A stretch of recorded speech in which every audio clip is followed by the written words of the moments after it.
I found this today.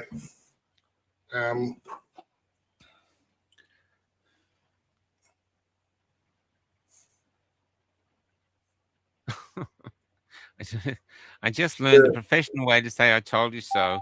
This was identified early. This was identified early on as a likely outcome. A likely outcome.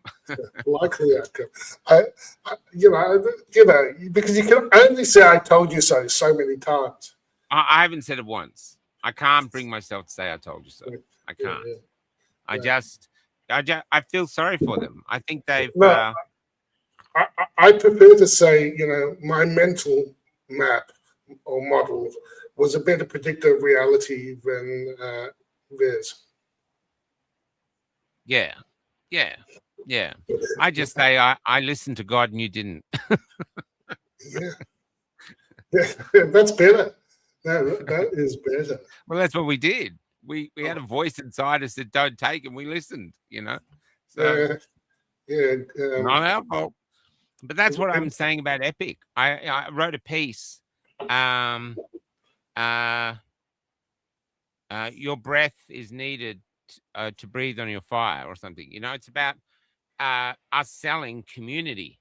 Yeah, that's the one with all the images of Epic and the the Substack post. Yeah, we're still your mates. That was awesome. We should play that. Thanks, man. Yeah. No, I love it. Just the song is great. The images I love, and it's sort of like your post. You're talking about remembering Epic, Yeah. Because it's like, what is it now? It's 3 years. We're coming up to the 3rd anniversary. It's hard to believe it's been that long. That's right. Absolutely, it is. Yeah. Yeah. Let's play that. Just trying to find it. Maybe we'll end on that. I got to find it first. Yeah. I'll find it. It's here somewhere. Yeah, and some good things. Might start with. Going to start with Matty Rogers, but I might start. Oh, we're already live. All right. Well, we'll play Matty Rogers just to get going while people are waiting. This is Matty Rogers. Moving on. He's a brilliant guy. And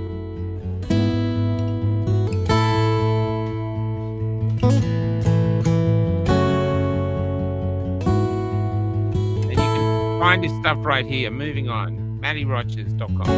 I'm moving on. There's you left. What a voice. I'm moving on, but it don't feel right.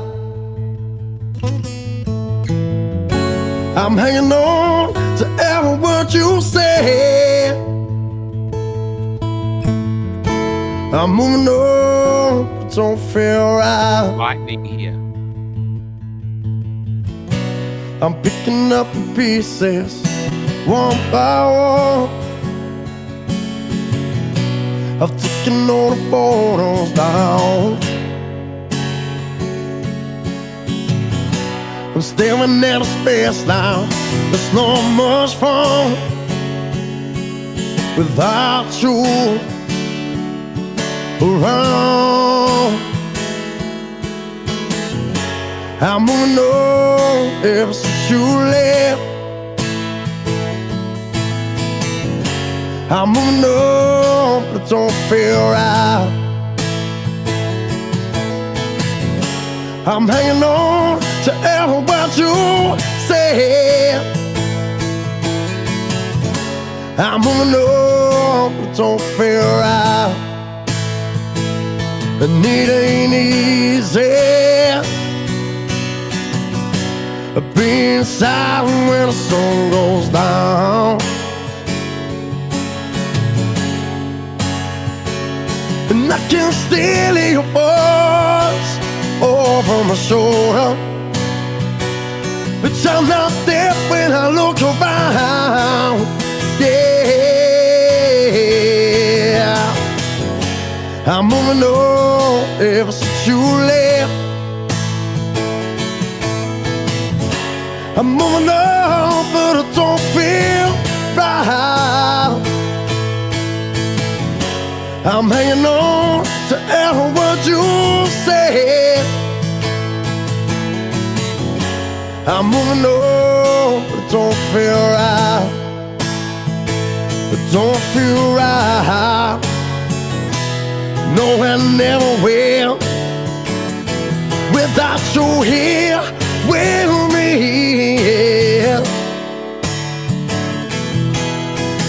I'm sick and tired of being lonely. I don't think I can take another moment. Why'd you have to call and leave?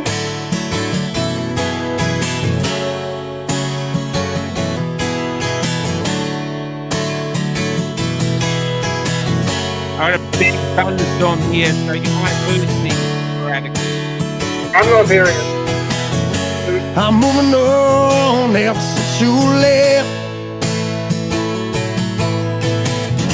I'm moving on, but it don't feel right. I'm hanging on to every word you said. I'm moving on, but it don't feel right.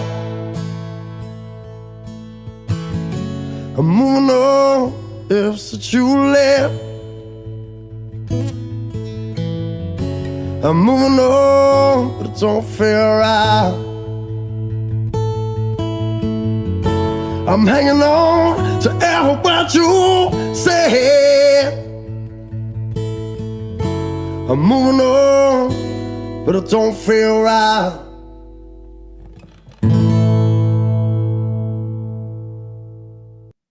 That's Matty Rogers. Moving That's on. awesome. How are you, big guy? So you're telling me that's a real person? That wasn't AI? That's a real person singing. Holy He wrote the song shit! himself. A real No person. AI. No AI at all. Except He's- maybe to make the video black and white, but that's about it. That is pure That's humans. But That's cool. yeah. And yeah, so that's it. Now, this might be our last show on Facebook, our last Sunday show on Facebook, because we're 2 or 3 days out of this digital ID, and we don't need digital ID for Rumble or Odyssey. I'm not sure about Twitter. This is from Sharon Cousins today. So we're going to be gravitating to those platforms. We've already got a healthy Rumble channel and an Odyssey as well. And we shall be leaving Facebook, or basically we'll be shut out. We're not going to sign up to a digital ID to access this platform. They can go fuck themselves.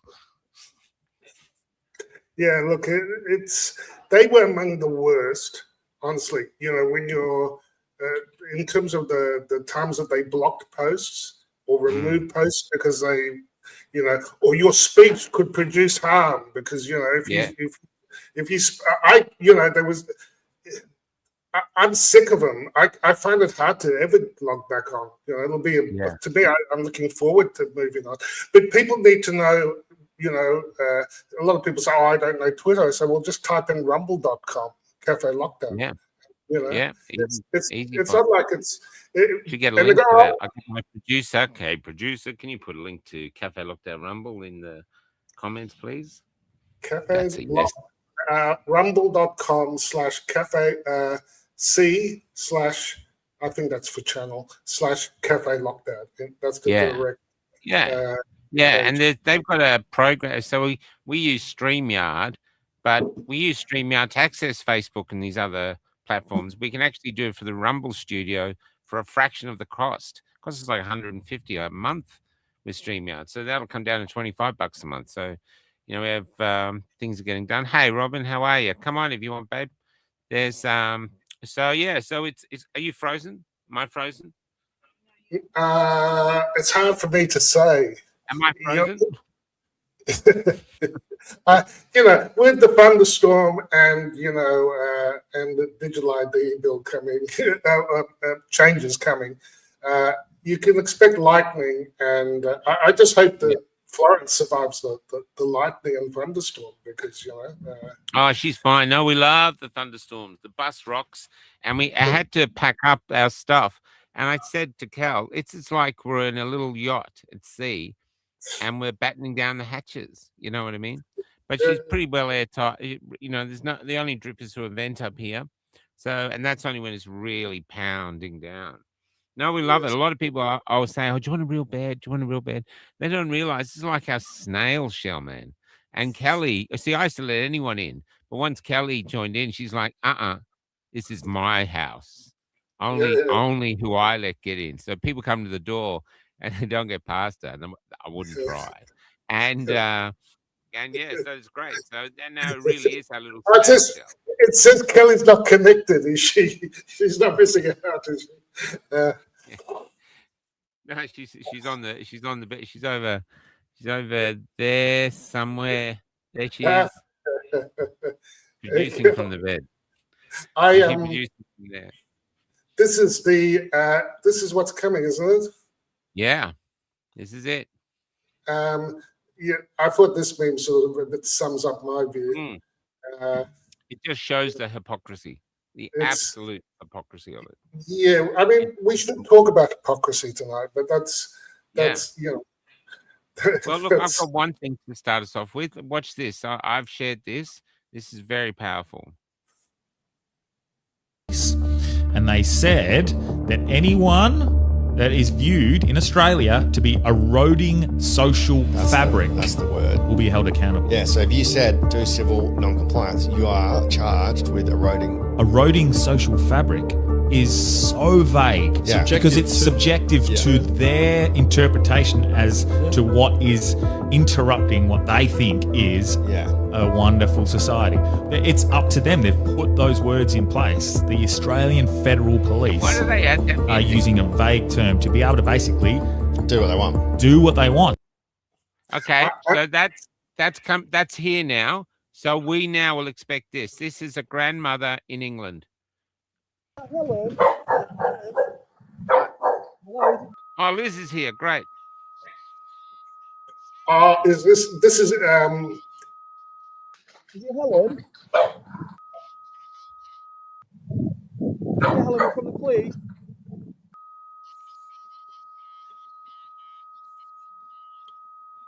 Anyway, they're from the police. And that's what's going to come here now. And speaking of deplorable dissidents, we have New Zealand's best. Hello. I actually can't hear. That's probably great. I don't know if I landed that thing so well. I don't know. I don't know what to say. Maybe, have you got you can't hear me? We can't hear you either. We can't hear you either. We can't hear you.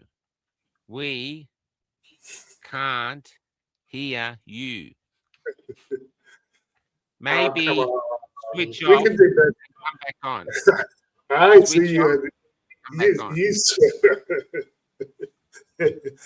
I'll kick you out of the studio. Switch off, come back on.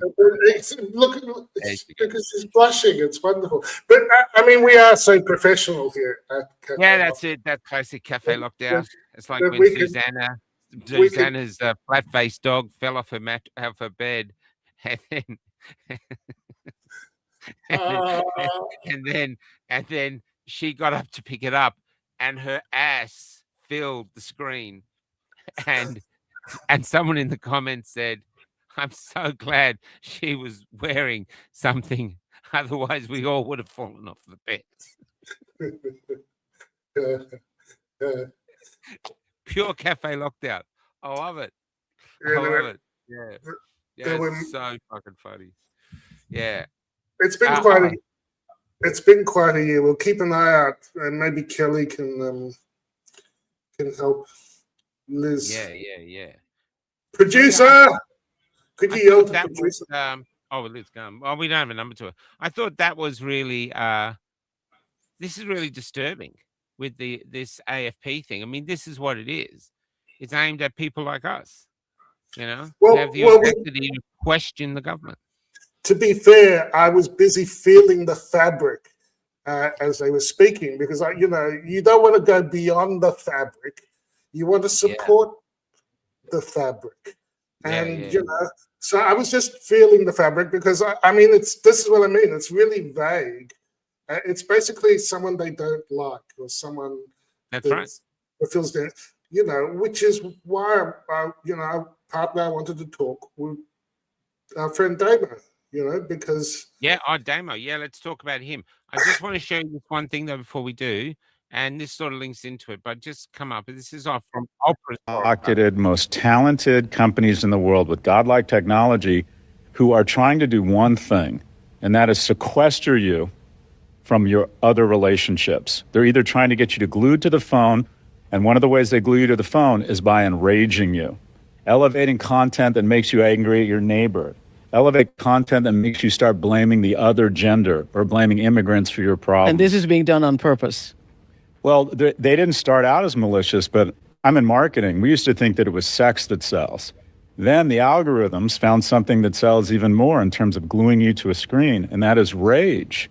So I'm not suggesting we censor these folks, but they will elevate content. They will figure out your political leanings, your fears, and then start elevating content that enrages you, because enragement equals engagement equals shareholder value. So keep in mind, the amount of time you spend on a screen as a young man, and biologically, your prefrontal cortex isn't as developed as a woman. It doesn't catch up until you're 25. The executive function, the need for dopa, is much more dangerous in a young man. Keep in mind that you will find they are trying to essentially convince you can have a reasonable facsimile of life on a screen. Powerful, huh? A facsimile of life. Yeah. Yeah, that's right. It's I think Charles Hugh Smith, who I have been reading his work for a while, he's written a book called Ultra Processed Life. Okay. And so, everything's not just our food is ultra processed, but, our media is ultra processed. And our toasters. Music is ultra processed. Our toasters, that place I was staying at, and it was lovely to let us stay there while I recuperated. I hear she's back. I couldn't hear anything before, so I wrote I wrote a quick email of protest to that terrible American woman who's trying to gag all you Australians. And I said, let me on Café Locked Out. And she immediately responded and said, look, I'm so sorry, Liz, we won't gag you. And she put me back on Café Locked Out. I've got a direct line to her. She's, I actually got an FOI from her. I wanted to know if I was being censored. The first one said no. And then I thought, oh, bullshit. And then a month later, one came back and said, oh, look, we actually had a look. And actually, you are being censored, but we're not sure that we're obligated to tell you by whom. And so we will get back to you in a month. And then it's definitely not us. It's definitely not us. Later, they get back to me and they say, we can't tell you because of the embarrassment it might cause them. Something like that. Oh my God. Seriously, I've been talking with friends about going back to writing. I think it's a huge story. So I've been talking about going back to writing letters. And then we were going, pigeons. Pigeons are very quick to train, highly intelligent.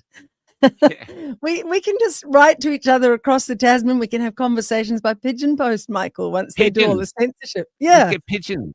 Yeah, train them. Good to see you, Liz. Liz, so good to see you. It really is so good to see you, baby. Seriously. I was quite excited coming on tonight. I really was. Cool. So was I. Say, oh, Liz might come on, great. And then you come on, it's all silent. It's all sign language. It's perfect Café Locked Out. It's amazing. And I think that's the thing in the face of all of it, to keep a sense of humor, in the face of all of this nonsense. This cannot last. Communism always collapses in on itself. And the amount of Marxist communist control right now is so extreme. I mean, you've got how many days before the headmistress locks you all down? 3 days. And so this is our last Sunday show on Facebook. Whatever happens, we might say, fuck Facebook. We don't get treated like that. So we're going to Rumble, Odyssey, and, whoever else will have us, where we don't need to prove who we are. I mean, I've been on Facebook since it literally came to Australia, and that's far over 17 years. So there's no need for me to prove who I am to fuckbook. It's just not.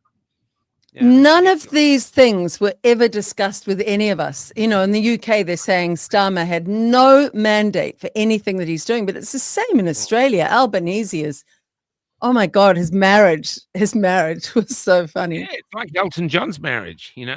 It's really I loved weird, the next day seeing the I'm not lovebirds. gay marriage, you know. Oh, he was walking through the airport the next day and he was walking like paces ahead of her. This was not a marriage made in heaven. This was not a couple who had just got married and are madly in love. He was just striding through, we've paid off the contract. We're doing the show. And he was, it was just so loveless. It was so loveless. I mean, it must be tiring to be such a pretender. The only person, sorry, I was speaking. The only person smiling in Australia are those up there, the politicians. You don't see the smiles in the street. The spark in the country is gone, and they just keep selling it like everything's fine, and everyone can see it's just bullshit. You know what I mean? They don't even bother really hiding it anymore. They can't be bothered because the people are broken. Oh, it's so sad. And for Australia, which has always been such a rebel country, I was just trying to stream this live. For Australia, that's always been such a, get lost, mate. What has happened? It's all we have to do is in vast numbers say no. And there was one country, this is where I think it needs to go. I think it might be, was it Canada or the UK? And police are resigning in huge numbers. Now, if the police resign and the military stop standing with the government, it doesn't matter what pathetic laws they pass. They can't enforce anything. But it's just getting these police to wake up and stop enforcing these ridiculous globalist edicts. Just stop enforcing. Have you seen what Mark? England, all the videos, sorry, Paul, of them arresting old grandmothers in their house for a Facebook post. Sorry, Paul, what were you going to say? Oh, it's crazy. Yeah, I just, Liz, did you see former police constable Mark Sexton's video? Yes, he's a good guy, that Mark Sexton. You can really trust what he says out of the UK. Yeah, he's amazing. And he was saying, where are all the big accounts sharing it? What were you saying, Paul? Well, there was an order made to disregard all the evidence related to COVID. All the COVID. So there's a single point somewhere up the top that says, "No, thou shalt not think, thou shalt not talk about this," and we have to get off the bottlenecks. We're far too dependent on these big platforms, and the people who like freedom, like the other day, today, I was reading it and learning more about mesh networks. How using the LoRa protocol, you just have this small device, and it allows communication, not 1980s level, but modern day encrypted, peer-to-peer for sending messages. So imagine if our community had a lot of these devices. You don't have to even join a mobile plan. You don't need a satellite plan. You just need enough people in the community, and it's not even a huge number. You can have a range of miles between base stations. We'll be able to stay in contact even if the internet goes down, even if the power goes down. So, this is the sort of solution. It's decentralized and it's actionable, and it's but no one talks about it because it's not illegal at all. They just don't want to talk about it because they can't control you, get their pound of flesh and subscriptions, and channel you to these behemoths like Facebook, which will then sit there and go, "No, you're breaching community standards." And now we've got government saying, "We've got a fabric of society that we've got to protect," and that fabric seems to wrap around pedophiles and murderers. But this fabric doesn't want to talk about the evil that's gone on. Doesn't want to look at COVID and the egregious abuses of power and. During that, there are no Royal Commission happening here in Australia yet. Shout out to John Ruddock and the other guys. So we haven't had accountability, and that's I know that's why I bring up Mark Sexton, because he's very in the UK and he's saying, Liz, guys, Yeah. I have a thing from Damien Richardson to read out. Oh, poor. Yeah, I was wondering about Damien, and I heard that there was a ridiculous sentence for him. He is such a good man, Damien. That is crazy. Yeah. What's he saying? What's he saying, Michael? He just wanted me to read it out, but basically, I'll just bring it up. So I think he's been ordered to contact the Jewish community and sort of make amends, really, with them for doing the Nazi salute. And if he does that, okay, I'll read this out from Jared Rennick. Former Neighbour star has been found guilty of a public Nazi salute he made in 2024. Damien Richardson performed a legal Nazi salute in public, but was not intending to display loyalty to Alfred Hitler, a magistrate says. Richardson made the gesture in 2024 during a speech for National Workers Alliance, a group that stands for the preservation of Western culture and identity. The magistrate noted that Mr. Richardson's actions did not mean he was displaying loyalty, affiliation, or obedience to Adolf Hitler. Just prior to him giving the salute, the accused was complaining of his treatment by the Age newspaper. He was saying that the Age treated him badly and essentially labeled him as a Nazi or like Hitler to shut down what some might describe as extreme right-wing views. The salute that came immediately afterwards was in a mocking gesture, perhaps aimed at the Age, perhaps aimed at himself, I don't know. It was trying to demonstrate, together with the words that followed, that he clearly wasn't Adolf Hitler and he was not a Nazi. So he's facing a $23,000 fine or a 12-month term in jail. And so I think they're getting him to reach out to the Jewish community. But what I actually think is they realize they've got a real problem. They stick Damien Richardson in jail, they might not stamp out resistance. They will blossom. Yeah. He'll become a martyr. He'll become absolutely a huge recruitment officer, basically. Loads of people will join movements to defend Damo, to stand against it. And a lot of those will be young men. So it's I think they've got a real problem on their hands. And that's why I think they offered him this make amends with the Jewish, to make it go away quietly. But Damio's pretty and feisty. they're not far right. None of us is far right, Michael. Those young men who will support Damien will not be far right. I'm not far right. My God, I used to believe in bloody Bernie Sanders and Obama. I mean, how crazy! Yes, I do. Me too. Anthony and Ivory, and I just woke up one day and went, the left is crazy. Their policies are crazy. They are clearly influenced by heavy Marxist communist agenda. And that does not make me or either of you or Damien far right, but it makes us rebels to this horrendous attempt to bring. Yeah, we are. And so is Damien. I met him when I came over to see your play. I met him at the airport and I just thought, what a lovely, lovely man. And he was in a lot of pain then. Yeah, I mean, they just try to put each person through absolute hell. I'll very quickly tell you with Barry, the other side has got all the resources and all the time and all the money and all the lawyers and all the rest of it. For 2 years, they've kept Barry going on this trial, and it's not even anywhere near a trial. This is a pre-trial hearing on Thursday. And blow me down today on a Sunday, he writes to me and said, I have to look at this. I've only just got home. But he says the other side wants to introduce new evidence just a few days before his Thursday trial. It is so wrong and so unfair and so weighted against the individual and the power of the state, the money of the state. It's just sickening. And he's been doing his own defense. And so they're trying to throw him around just days before. But boy, is there a lot of support around the world for him. And the beauty of that, the beauty of that is that. How can we help with that support? Oh, that's beautiful.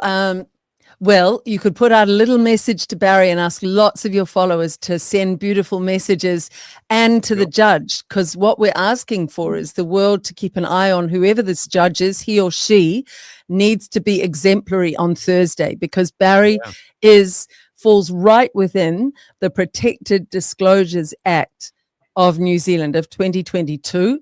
And if they say he does not qualify as a whistleblower, they show that the courts have been compromised, that there is political interference in our justice system.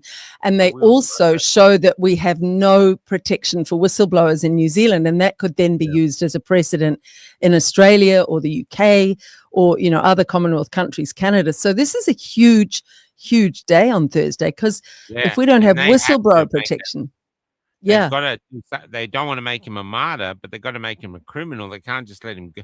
They're in a real bind there. They're in a real bind. Damo too. The other thing about Damo is, like, in the first year of COVID, we were doing shows, I think 7 nights a week, you know, and we became quite a hit. But I remember them. They were great. The difference between us is Damien is a real leader, a natural leader. When I see him walking in a crowd, even the police give him respect. They don't give me any respect, but they naturally give him respect. And I've seen it constantly. And I always used to think that this man has the ability to be an incredible leader. He's so articulate, he's so courageous, and he's got a lion's heart. And I think that's another reason they're going after him any way they can. They want to make sure that they prevent him from reaching his destiny, which is maybe to become one of our great leaders. He definitely, he definitely has it. You know. Do you know? I'm thinking I could find probably dozens of Jews he could apologize to. The point is, one's not very far away, and the point, line up a panel. But the point is, he wasn't offending anyone. His comment was, "This is ridiculous. You can't even." I was thinking, if we put Damo on, I felt that we'd need to get gaffer tape around to keep my arms down, because even the Holocaust survivors would be ready to lift their arms up and at least do this. But you see, even in the law itself, they talk about exemptions of mocking. He was making the point, this is getting to the point of ridiculousness, and they go, "Oh, you're a Nazi." And can I make one further point? Because I was watching one of his recordings, and he was talking about how the ABC, because the ABC came and they were saying, "Oh, we're going to, we just want to see what's going on, and give an honest appraisal of what's," and they completely turned it into a manufactured hit piece. And I was thinking of Professor Cahill and how she handled the press when they came. And I think it's a good lesson for all of us. They would come and they'd say, "Hi, we're from the BBC. We're interested in what you're doing, and we'll portray, video them, and then do what she does and says, 'What's your name? We're holding each of you reporters individually and personally responsible if you use defamatory comment regarding, if you report on this,' and they will run away rather than report on that. Now, Damo made a mistake. He believed them, and then they manufactured a neo-Nazi in the eyes of the public, so they can now have this trial that describes them as, and he'll have to apologize to the Jews who watched the ABC and saw the misrepresentation and propaganda directed at Damien Richardson.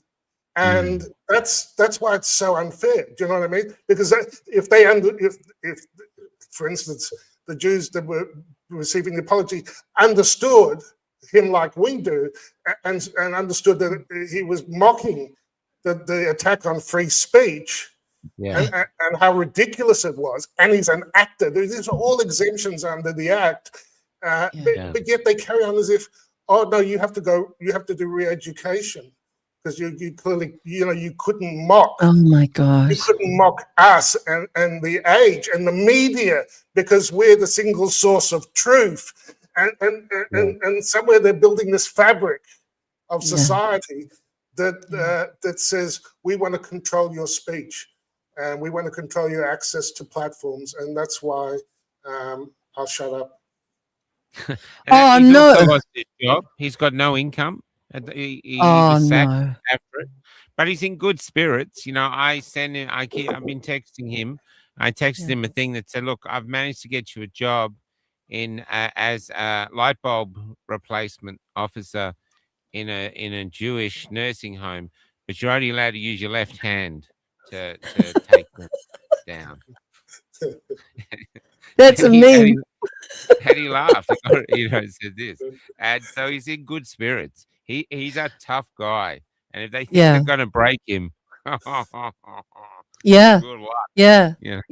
They'll make him a real hero. Absolutely. And when a society loses its ability to laugh and get things in context, look, in a court case, the main thing you do is you go to mens rea, which is the mind of the person who's supposedly committed the crime. So did he have an intention of offending every Jewish person? I met him, and I absolutely could swear on a Bible that was not his intention. It was to have some fun, and it was to be a little bit Aussie rebellious. And that is one of the most charming traits in the Australian character, where there's this Aussie rebel and they're trying to crush that out of Australians. And you can't let it happen, because they've really crushed a lot of it out of New Zealand. And we didn't have half the rebellion instinct that you guys have. I think that's why I am a rebel, because my grandfather was born in Melbourne. So I think it's that Aussie blood in me that helped me get me through the last 5 years. Glad to hear it, Liz. But human rights is universal. Yes. I just want to make the point that human rights applies to Australia, it applies to UK, it applies to even New Zealand. And that's my point of, again, getting back to, we haven't looked at what happened in COVID. Okay, everyone's just scared. No one's been arrested. No. 6 feet apart, the whole performance, it's ridiculous. And yet we carry on as if, they lied and deceived us and, harmed a lot of us. But it's okay. No, it's not okay. Human rights means, no, it's not okay. And it's already it's getting on 5 years now. It's like a secular. They want to make that COVID era nonsense our permanent life. And I say, oh God, get the Velcro, get the tape. I'm feeling it, because the whole left and right thing, Nazi, it's really collectivist versus individual rights. It's not even. You don't need a little mustache. You don't need the communist insignia. It's respecting the individual rights, and one of them is to be able to think and express. And if you can't express it, they're controlling how we even what we're allowed to think. Because the fabric of society, it's that's setting the literal layers of what you're allowed to think. And it's heinous, and people need to see it for what it is. We literally need to look at China and go, do we want to live like that? And then you need, secondly, to go and look at Agenda 2030 from the Communist Marxist United Nations. I mean, we've got Jacinda Ardern on the couch of Graham Norton's show on Friday, trying to be all cute about how she auditioned for The Hobbit. I mean, it's so nauseating. This murder. The dragon? Would she want to be the dragon? She's a troll. Maybe one of the horses. One of the trolls. Lots of But trolls. the thing is, she's trying to be all cute, and and he did say, "Why are you so hated in your own country?" And she went, "Oh, that just happens to politicians." No, you were brutal, and you've left a broken country, a divided country. You brought in a communist, Marxist. We hate that group, and we hate that group, and everybody's at each other's throat, which is what they do. And then you told us all to be kind once you'd unleashed your hell upon us, which is total gaslighting because she wasn't kind at all. And then she buggered off overseas and left the mess. And now she's put out a book, a film, or 2 books, and goes on every talk show.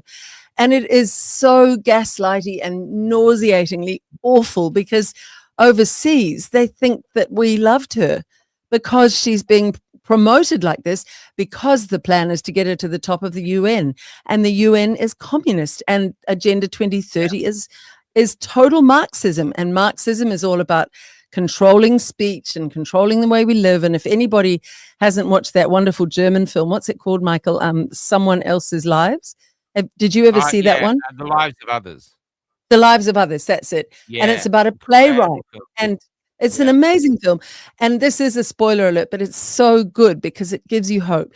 And there's a horrible little bureaucratic man, and he always goes up every day. This is his job. He's got a really set mouth, goes upstairs to the apartment above this beautiful artistic playwright and his friends. And they're all down there talking about how they have freedom in East Berlin in Stasi times. And he's writing everything down. And there was one part where this playwright just waxes so lyrical about the very essence of human freedom and how we are born free and we can die free if that's our choice, and that nobody has a right to take away our freedom.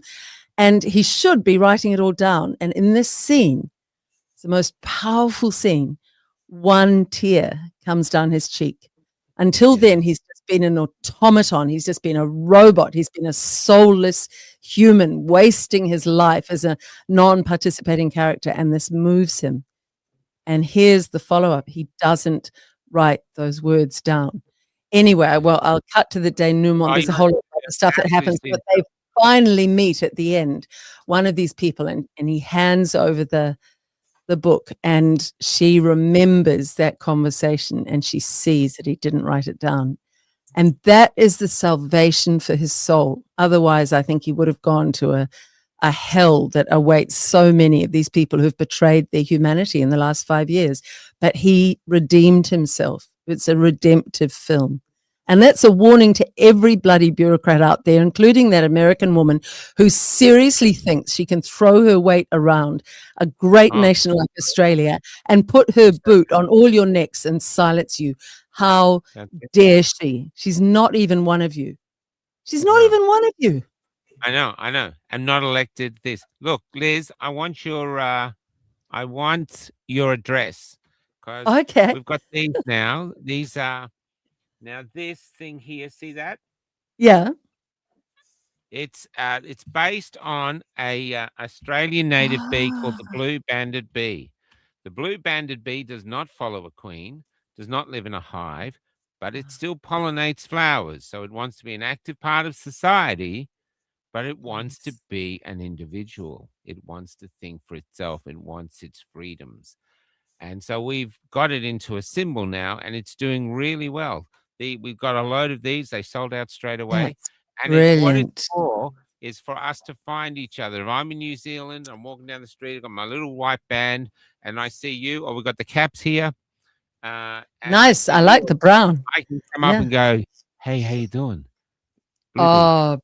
Brilliant.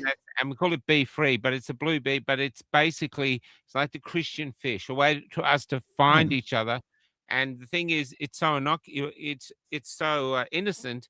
The other people won't look, they'll think, oh, it's just a bee. They won't see it as a dangerous symbol. It's not saying hang the government or anything. Brilliant. It only gets dangerous if as you pass, you go yeah. Then you may be vibrating the social fabric, and who knows what could happen if you vibrated the social fabric in just the right way. It could lead to a lot of good relationships. If I saw you, Paul, in the street and I didn't know you, I'd go, hi, honey. That's it, because we're in the tribe, baby. We're in the tribe. It lets us grow, lets us It's find each other. beautiful. Andrew Yeah. Bridgen wears a big paper clip on his lapel, and I once said to him at the end of an interview, "Oh, Andrew, I left it up because we were in such a good discussion, but did you know you've got a paper clip?" And he went, "Yes, I was given it in Scandinavia, and it was used in World War II. Same thing. It was just this unobtrusive little symbol of, I'm for freedom. I'm for human freedom." Oh, wine But coast as well. Yeah, this is it. who would Yeah. not be for human freedom? What is Australia going to do? What do you think's going to happen? How many awakenings are happening because of this imminent gagging of you all? Personally, I think it's going to fall apart. It's going to be a schmozzle. But maybe they don't care. Maybe it's organized chaos. Then I think Australians. I think online businesses are going to collapse because people are going to get sick of proving who they are every time they want to get on. And in Louisiana, they brought in these same laws, I think in 2018 or 2013 or something. They brought in the same laws, and the adult sites lost 80% of their customers overnight, and it never came back. So I think there'll be economic failures, and simply because people get sick of it. And maybe the less they're on the internet, because I've been having periods now where I don't look at it all day or even a few days. Same. And you change. You're not as scared anymore. You're not having this thing. And this is what they're saying. They're trying to enrage you. They're trying to send you reels that are going to do your head in. And so you get away from that and you think things aren't so bad. You know what I mean? And you start thinking, and this is what I want to talk to you, Liz. I think we've been selling facts and facts and facts and facts. It's a new piece. I'll send it to you. For 5 years. What if now it's a time to sell them what the great asset that we have that they will crave, and that's our community. Look how we get on, Liz. We never knew each other before COVID. Now we're thick as thieves. And we have this beautiful way of communicating on a level with Paul and everybody. And there's a great bond, a deep spiritual bond. And I think that's a light in the ever-growing darkness. People go, I want that. I want to be a human being. I want to be me. I want to be free. This is what we need to sell by celebrating who we are, celebrating how we've endured and survived, selling us basically to the world. We've got something you want. And that's the thing. They don't understand love. They don't understand that beautiful sense of honoring other human beings because they don't honor or value human beings. They want us all in their eugenics world, all dying off early and being maimed and injured and prematurely killed. So they're completely anti-human, and we're pro-human. And then we can have fun. We can have, I mean, when just going back to Barry, when I needed to get a really trustworthy group of professionals together to look at the Barry data to make sure it was kosher before we put it out to the world. Paul, I flew you over, didn't I? And we had this amazing clandestine it was. I can't believe it was two years ago, just over two. First time I thought he was going to get arrested.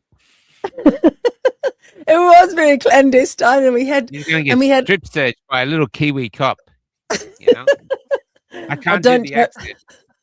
Don't joke about that. I was still getting my shoulders seen to today because of that. What that bloody cop did to me. They're not fun, New Zealand cops, and they're being shown to be very corrupted. That's another story. But Paul came over, and we went to this house halfway down the North Island, and we had a whole lot of us there, and we had statisticians, and we were linking with people who could look at the data overseas, including Robert F. Kennedy Jr. Remember that? We linked with Mark Sexton, thanks to Dr. Lilly.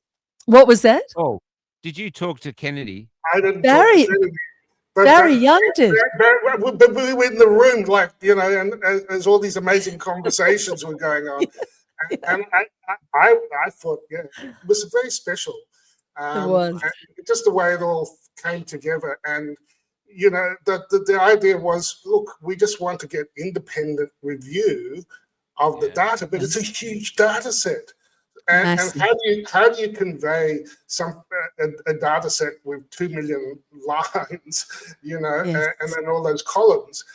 and put it out in a way. And I remember we talked about like it's a Russian roulette. If you came in on this particular place on this particular day, you know, how many chambers are filled in this,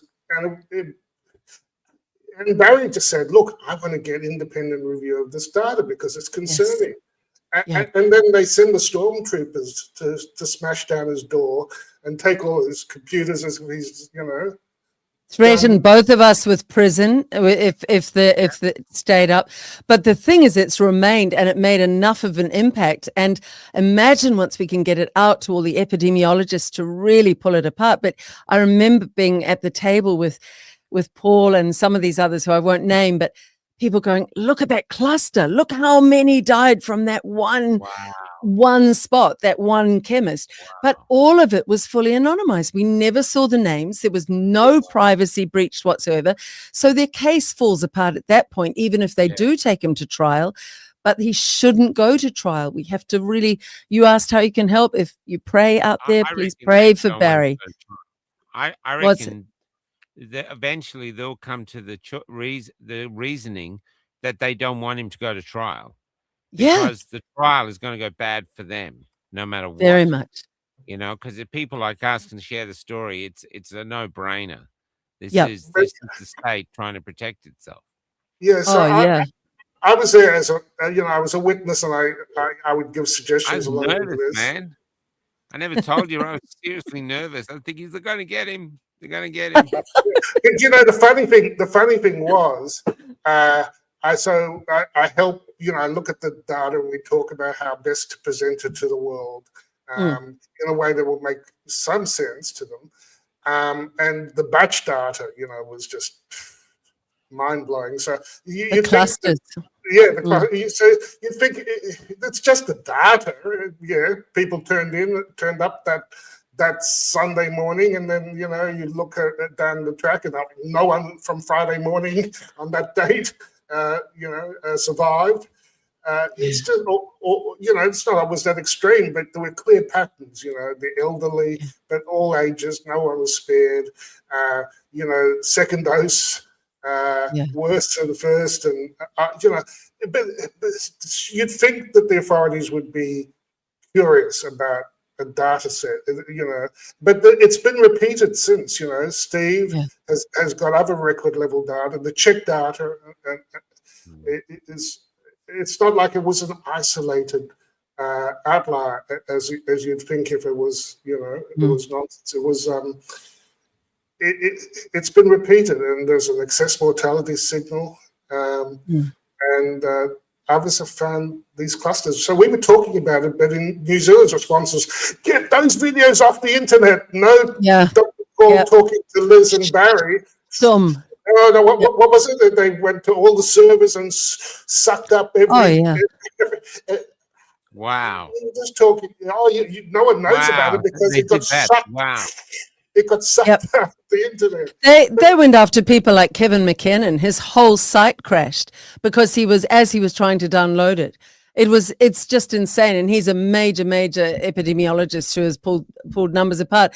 And it wasn't, I mean, we laugh about it because it's a relief to laugh after all that stress, but it was very somber when we were going through it. It was very horrific, but there was a quiet sense in our little team that we were doing our due diligence, that when we put it out to the world, we'd be ready, and that it stood up as a database and that it would pull it down. And then I remember coming on with Paul and you, Michael, and you knew the gravitas, the import of it, and you said this could really change things. And then what did they do? They did what this American woman's going to try to do to Australians. They just went out to silence us. And it was brutal the way they did it, because just before I had the other court case, the lawfare case, where I touched someone and said, excuse me, twice, and was found guilty. Terrible. Like Damien, for assault. And then, that was Judge Janie Forrest from the district court. Absolutely an Ardern appointment, totally biased. She basically did the job of the prosecutor and kept, hurling nonsensical questions and showed zero empathy for the lack of the way the police had hidden the videos, and also for the horrific abuse by the police. She just showed no interest in that. So there was a huge bias, and then the appeal succeeded. So I'd say to Damien, I know where you're at, mate, but you might appeal and you might get a win there, because I wasn't sure whether to appeal or not. Anyway, that story aside, Glad you succeeded though. That's great. yeah, it was amazing to get the appeal, because it was such a terrible precedent for all New Zealanders to touch someone lightly and say, excuse me, and it being deemed. What did the judge say? The point What did was, the appeal judge say? oh, she was pretty horrified at what the district court judge Wow. had done. She'd gone way off piste, and New Zealanders were horrified because they could see how it implicated their own lives. But the point was, this current government had just come into power, and this was when it all unfolded.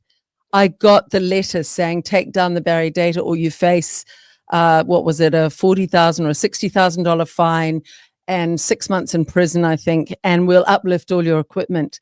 And that was like 2 weeks before the other court case. And I went, oh, I see what you're doing. You're doing a pincer movement on the chessboard.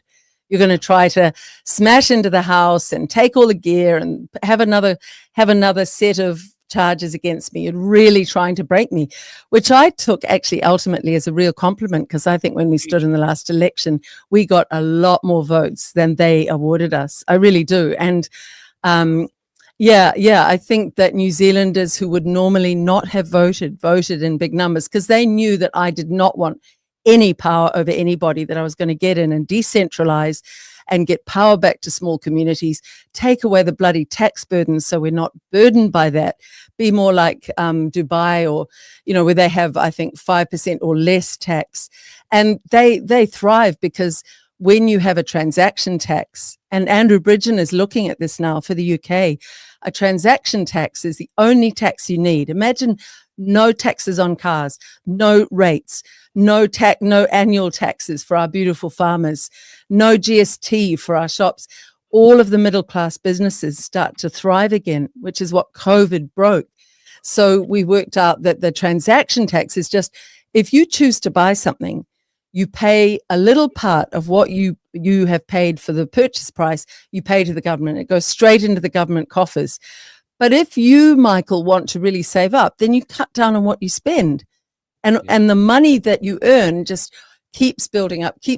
And then when you have extra money jangling in your pockets, metaphorically speaking, you go, look, what should we do with this? Let's start a little business. And you have this upward, beautiful spiral of middle-class Aussies and Kiwis, once again, building up our lives and our futures for our children. But guess what? When I ran, the New Zealand media never once mentioned the party that I was helming. Never once. You know how they do it. And it was just, and then, oh, it's awful. And then there's been a group who spent 10 months afterwards just assaulting me. I'll never say their names. And they've tried to steal that party. And it's the very opposite. They are the very opposite. They're totally motivated by ego. They want power. They lust for power. Whereas I was going, I don't want power, and I may only do this once. And this is your chance, New Zealand. Let's be really rebellious. But it's so hard to get the message out because of the silencing of us online, the limiting, the shadow banning, and then the bloody legacy media that I used to be part of just completely excludes everything that the government doesn't want. They're total shills, like Chinese communist media. They are so complicit in the crimes of the last 5 years. They are Pravda. They're appalling. And they're Pravda and the Vorfracht mixed together. Yeah. Yeah, and that's the ultimate irony of going after the name as a neo-Nazi, because that's the behavior of Nazis, to go after free speech. That's the behavior.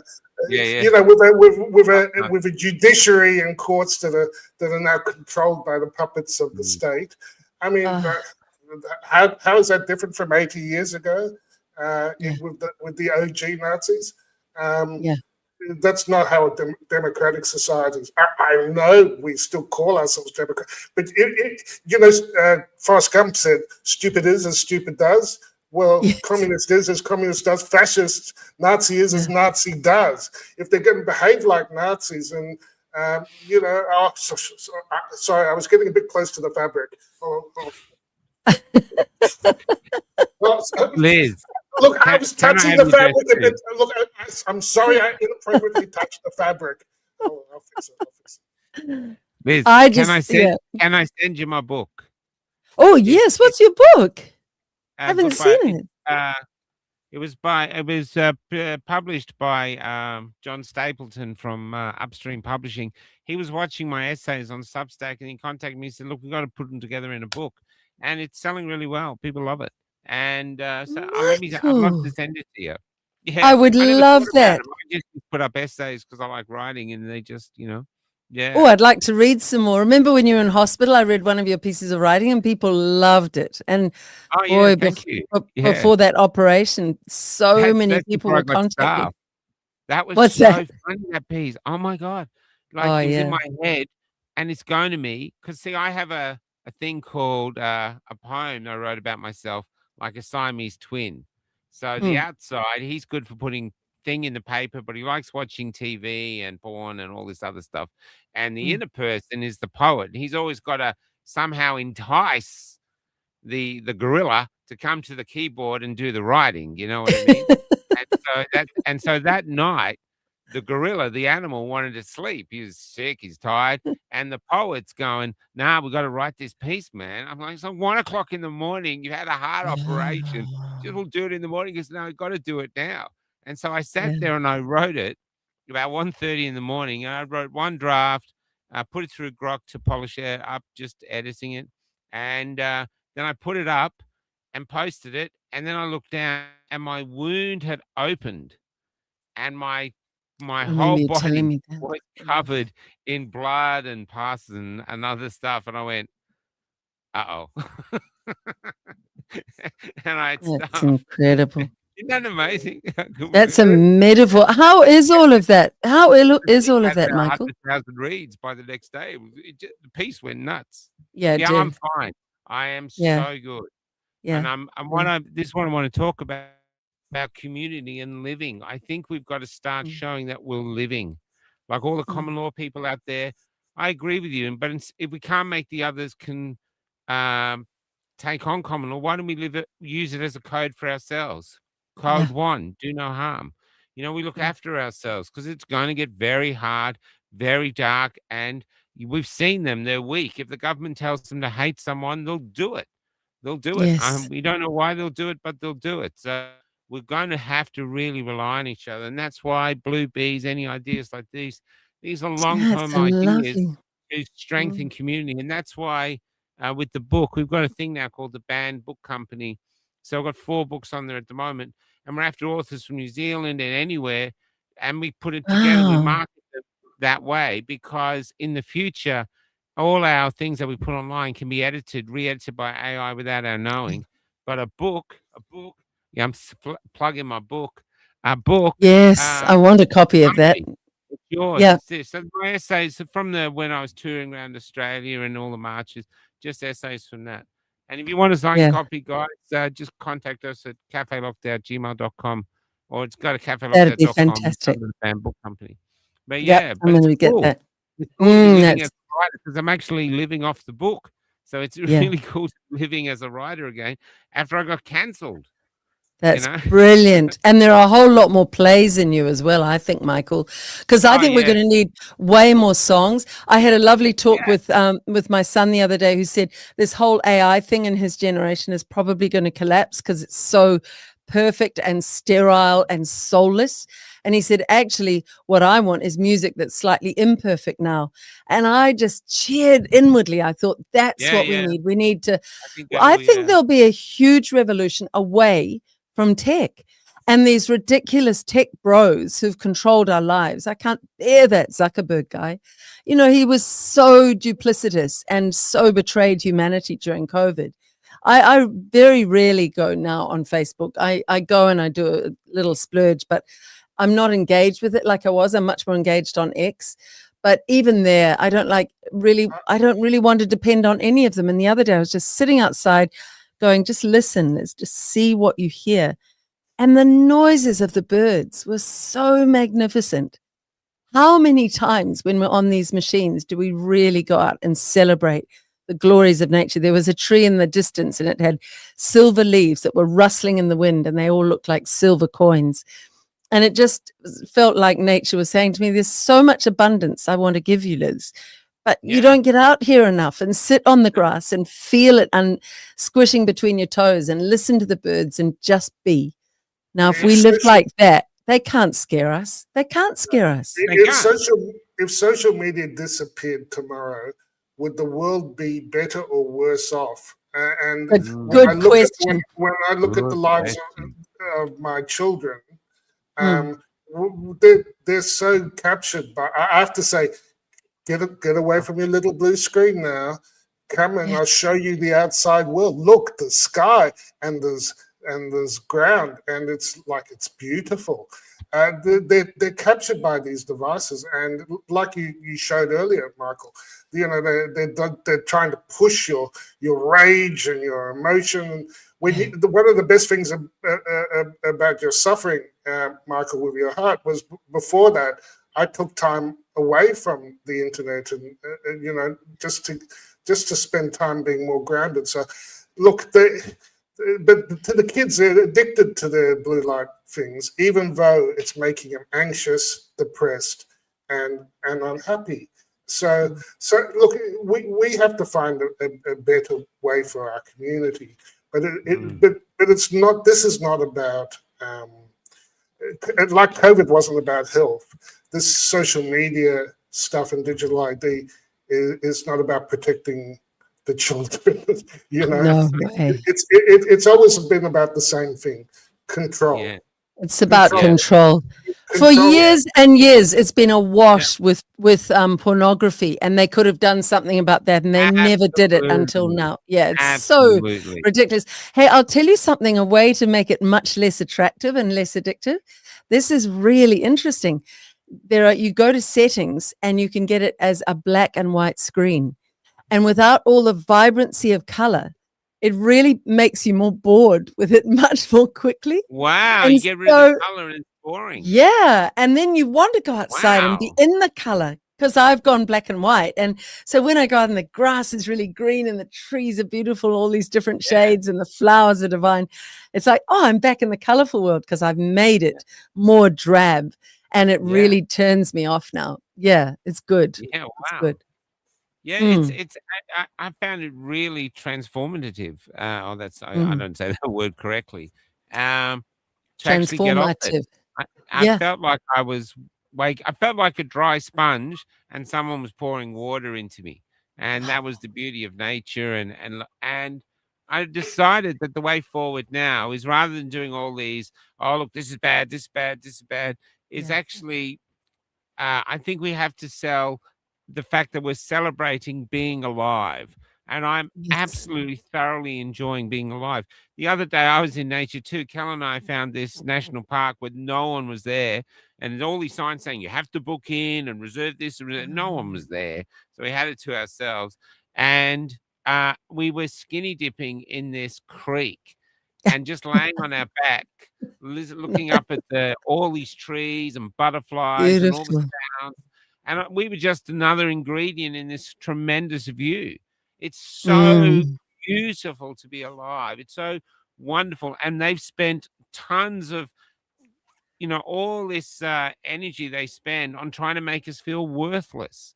Yes. Like, we've got problem and this and everything's going to shit, and someone said to me the other day, they said, oh, this is hell. And I said, well, if it's hell, someone's used heaven to paint it. And it's there and it's stunning. And I think that's how we'll get other humans to join us, because other humans will go, they've just been offered 1984, and they'll look back at us and going, I want what they're having. I think eventually that will happen. Michael, it's even worse than 1984. It's that meme of George Orwell holding 1984, looking at 2025 and going, holy fuck. I had no idea they would go this far. Holy fuck. That's the meme we're shooting for here. We passed 1984 several years ago. I think There was a lovely post just now. The comments are amazing. I meant to say there've been a whole lot of comments. I've wanted to go, oh, look at that one. But there was someone from very good name, Liz Murray, I think her name was. She said, I'm always outside in the paddocks with the horses, and it's just so nice. It's so beautiful.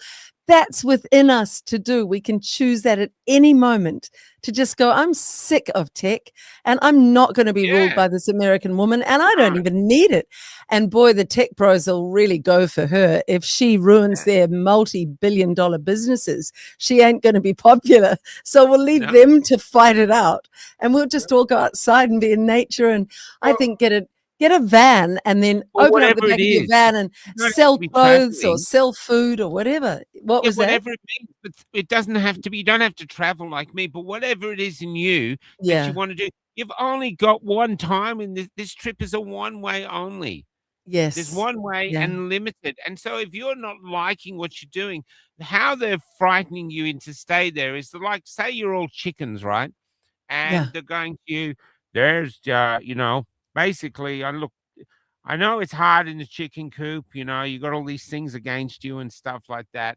And, you've got to constantly produce eggs, and we never turn off the lights. There's all this sound, and, you got no space. But out there, it's even worse. The foxes will eat you. Everything out there wants to eat you. Even the hypocrisy is fact you're being waiting. Someone's going to eat you anyway. Anyway, we're in this place of nature with no one was there. And there's this guy. So he's been here for several months. A dumped rooster. I'm finding them everywhere. People are dumping roosters. I found one when I had about 6. I think it was 8 in the end.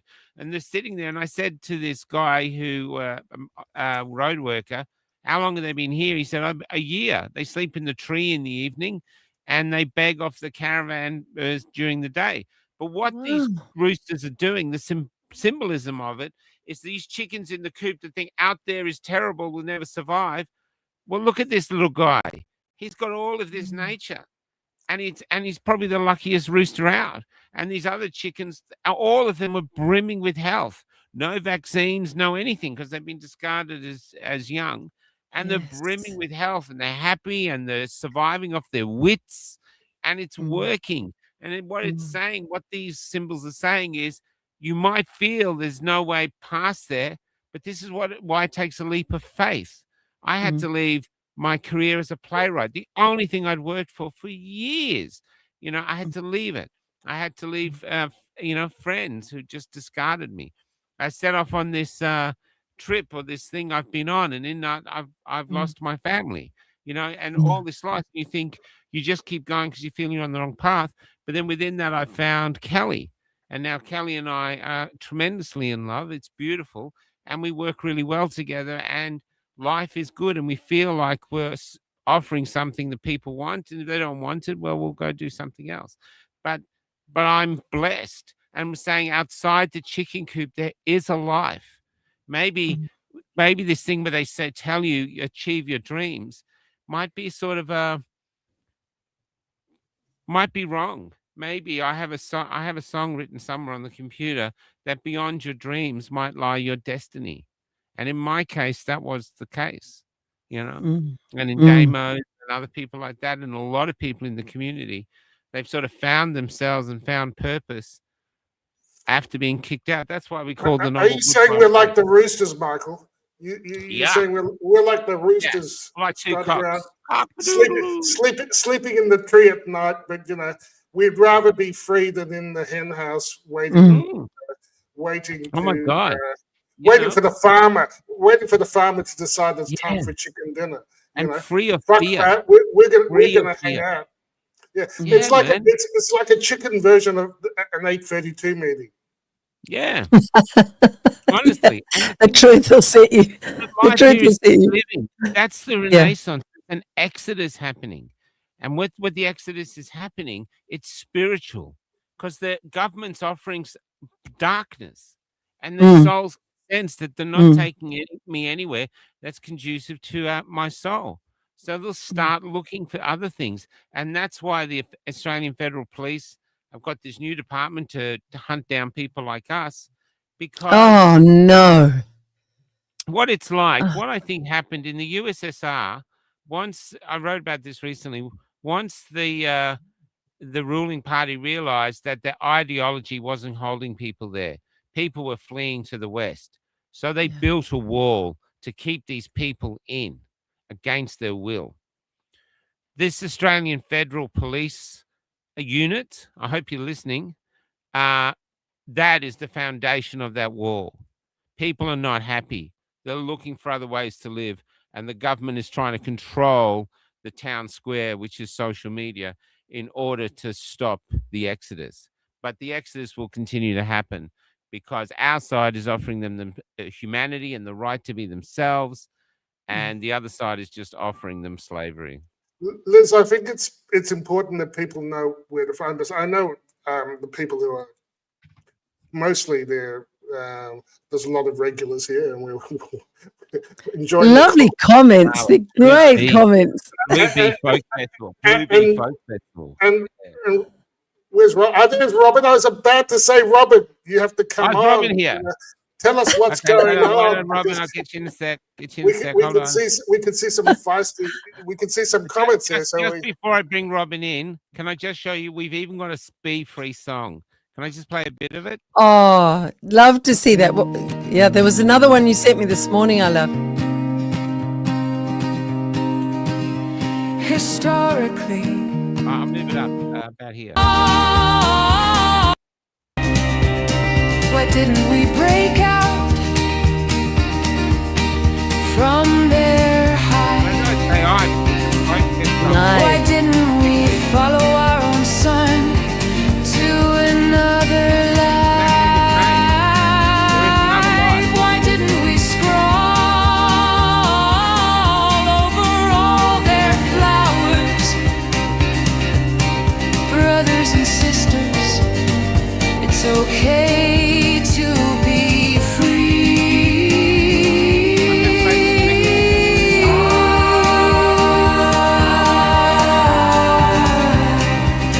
The thing is, we can produce songs that work like that.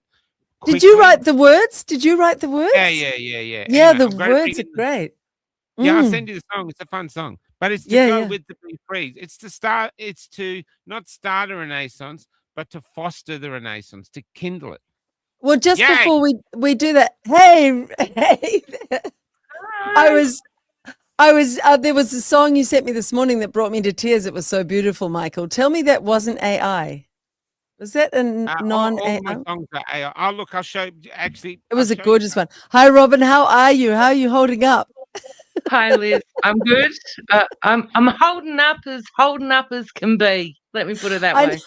The more it gets crazy, the more I laugh. And there's just this line from, I have talked about this with Michael before, but it's from Mandela's book, The Long Walk to Freedom. Great, huge doorstopper of a book. But the line that most stood out was when he said, on Robben Island, they could take everything from me, even my eyesight, being in the quarry, the white quarry, it took away his eyes. And he most valued reading. And so he started to get cataracts and go blind. And he said, they put me in solitary confinement. They took away my food. They took away any comms with my family.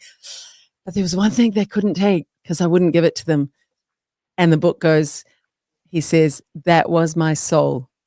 And that, when you really look at all the ridiculousness going on, I just think, they can never own my soul because I'm this beautiful solidified stardust for now. But inside that solidified body of stardust, I'm actually a soul who is always eternally free. And it's all just a little bit of a joke, really. Even that ghastly American woman in Australia, and you see these posts from Australians who are panicked. And just remember, Australia, you're rebels. You're from great rebel stock. You will find your voices and you will stand up and you'll go, just get lost, lady. You don't tell me what I can and cannot say. That's the Aussie spirit. We call it E-Karen. We call it E-Karen here. E-Karen. So what are you thinking of the show so far, Robin? Oh, I have been watching, I think it was 8:10 when I checked in. I was on an X Space prior to that. Isn't it interesting with the X Spaces? But absolutely fantabulous. Yes, it's a word. I coined it many months ago on Rise. Fantabulous show. Really listening to Liz, and Liz, we've only spoken a couple of times online, Yeah. not actually spoken in person.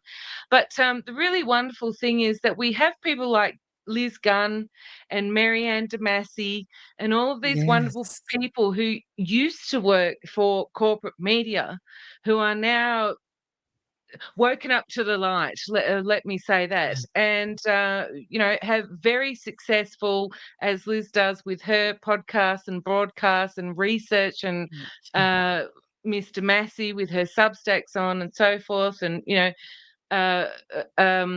traveling around the country and doing the speaking events where the people who were previous in corporate media, those awful terrible people, the criminals who should actually be in jail along with everybody else, are actually speaking out. And I think this is one of the most wonderful parts of the new Australia, because we are looking at a new Australia, particularly when you look at X Spaces, but that's a whole nother tin of fish.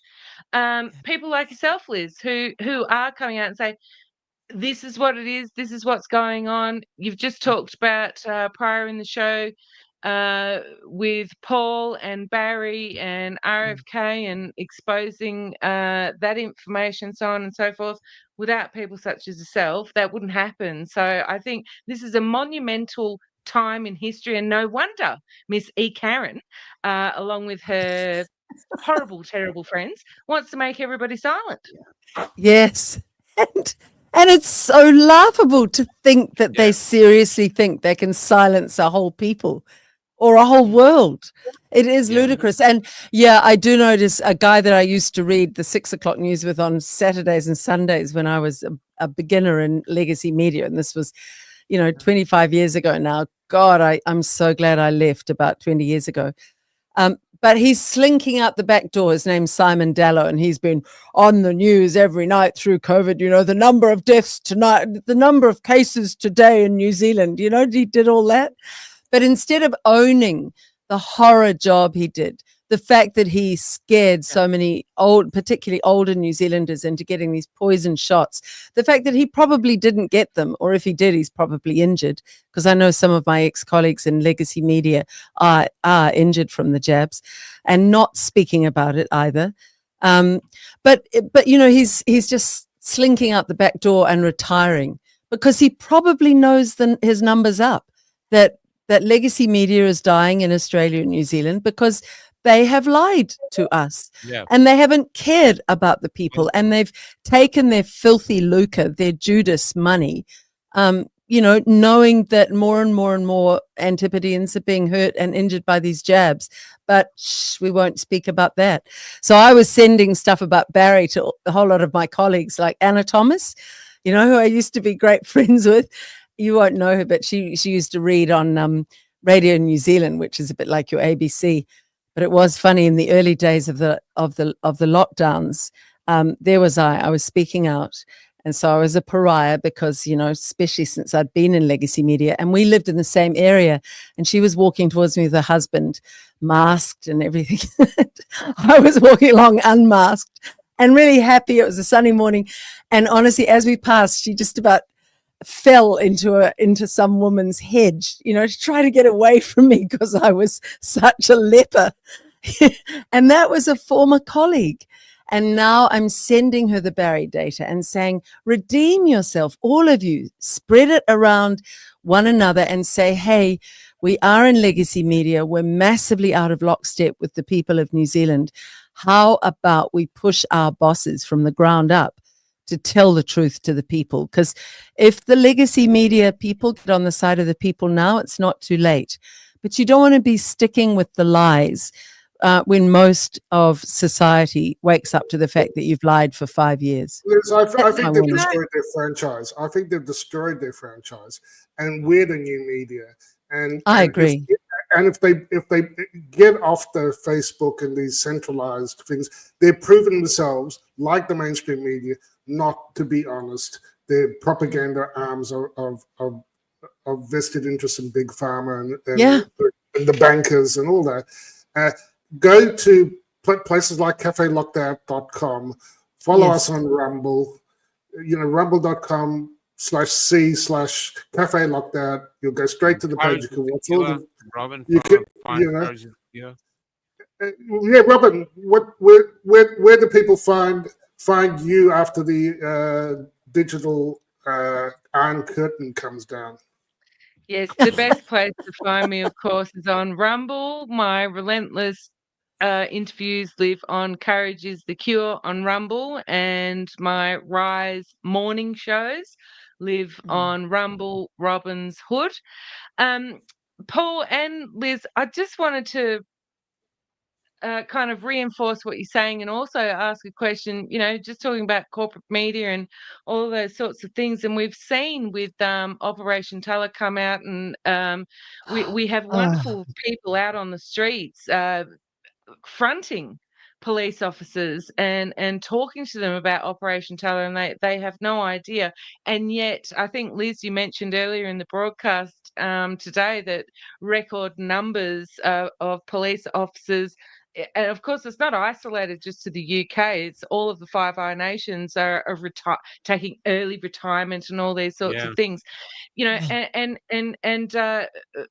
meshing that with We Are the New Media. And of course, I'm not saying that, podcasts are responsible for people sourcing information and people walking away from their jobs.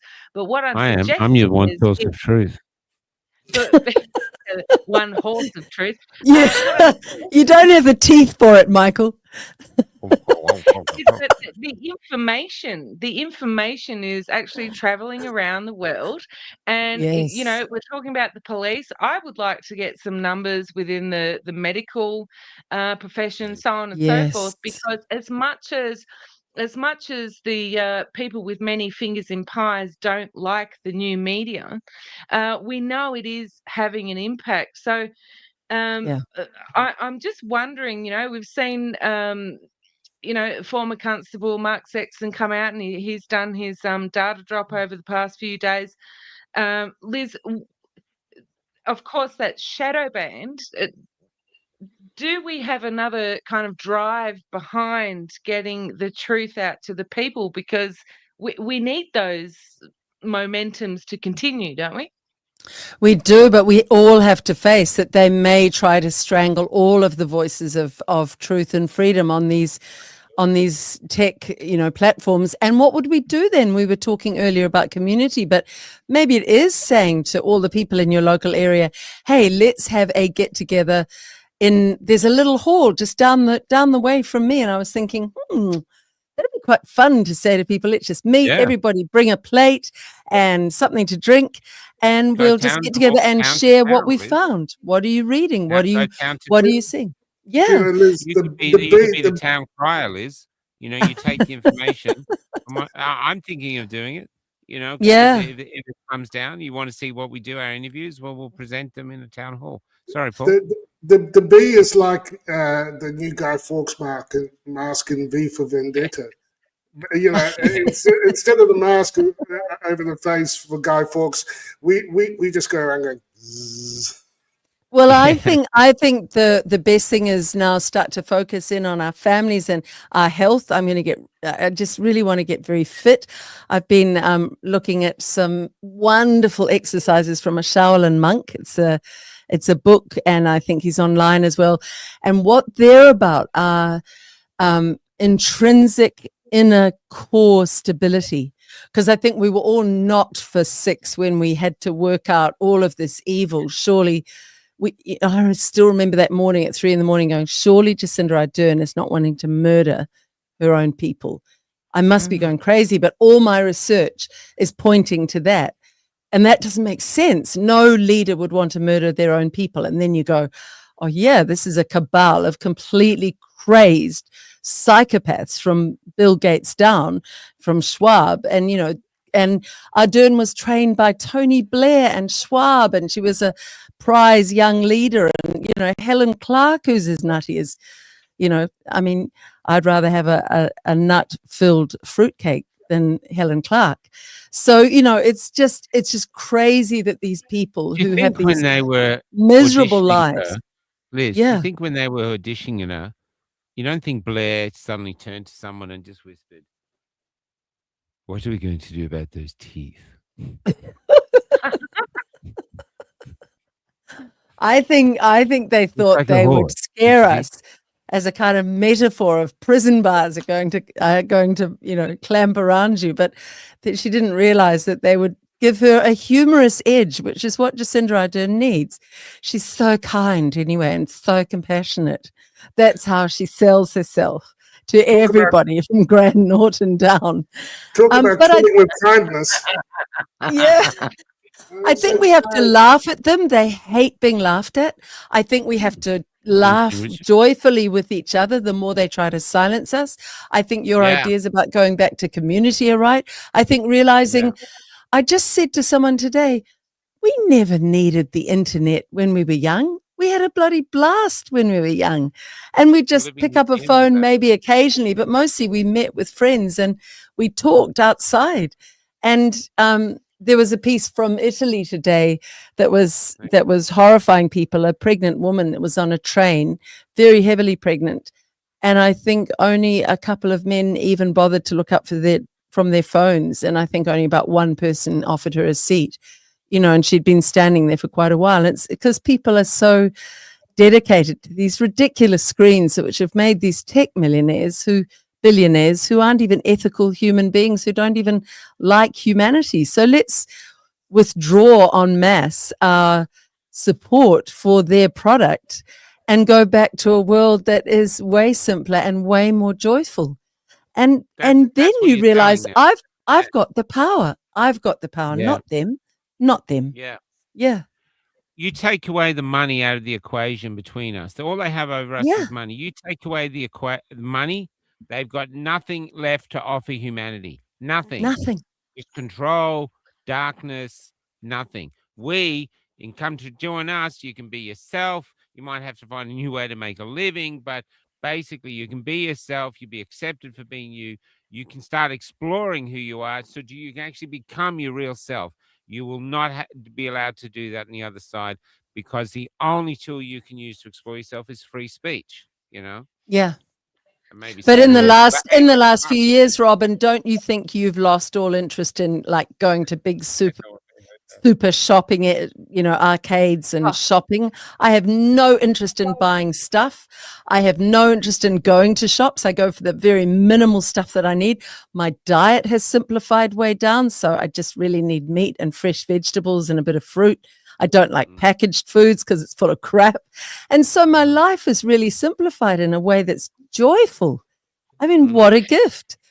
And then I'd have to say I've gone through a really traumatic time. So the kind of course I'm living in the bush. So I'm not surrounded by kind of consumerism in those terms, if you like, with the shops and so on and so forth. But you know, all of those other discussions can be had another time. But very interestingly, I had some wonderful conversations this afternoon with some wonderful folk at a local pub. You know, this is a true Aussie pub.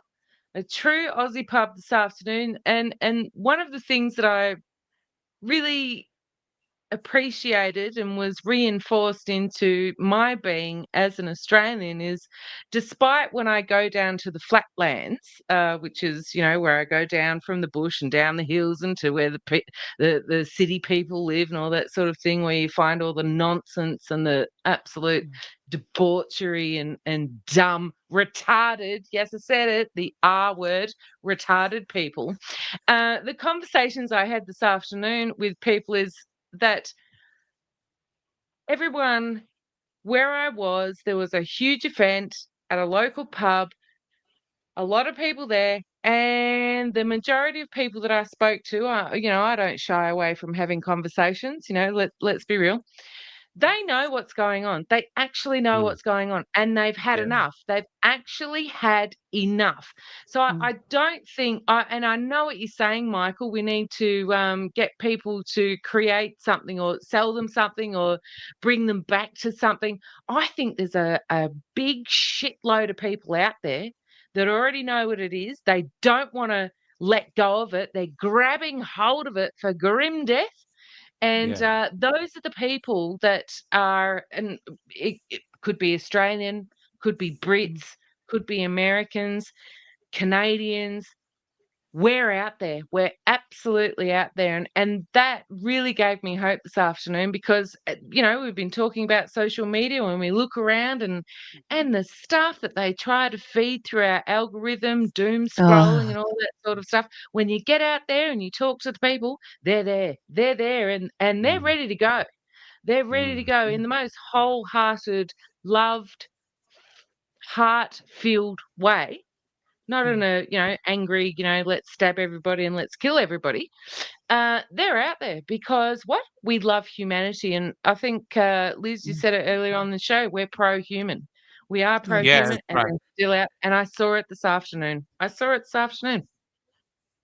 And you just think about that, the more we get off machines, the more we talk with people like that and have a few beers and sit in the sun and laugh at stuff and share ideas, that humanity will blossom so powerfully. And I would add in there, for me, it's God has really fed my soul, and to know there is a being. And you guys may not agree with that, and that's part of freedom. But to know there's something beyond just here as well has really given me freedom from fear. So, that's something you might want to look at, you might not want to look at. But for me, it's, in the darkest times, because I agree with you, Robin. I think we've all had our hearts broken in the last 5 years as well. And I've been through multiple dark nights of the soul where I just don't even think I can do anything the next day. And I feel a total failure. And we've all been there. And everybody I interview who's decent has been there. But when you emerge from those, you go, that's right, something got me through, and there is something beyond this. And no matter how much they put their pressure and their cruelties and they try to divide us, and people respond in cruel ways, and the viciousness of not just the government people and the legacy media people, that's all standard, that's de rigueur, and seeing that done to people that I interviewed, like Casey, who was in a wheelchair, 23 years old after her first jab, and she was one of the first to speak out. And all she got were these trolls, you vicious people who did that to a 23-year-old.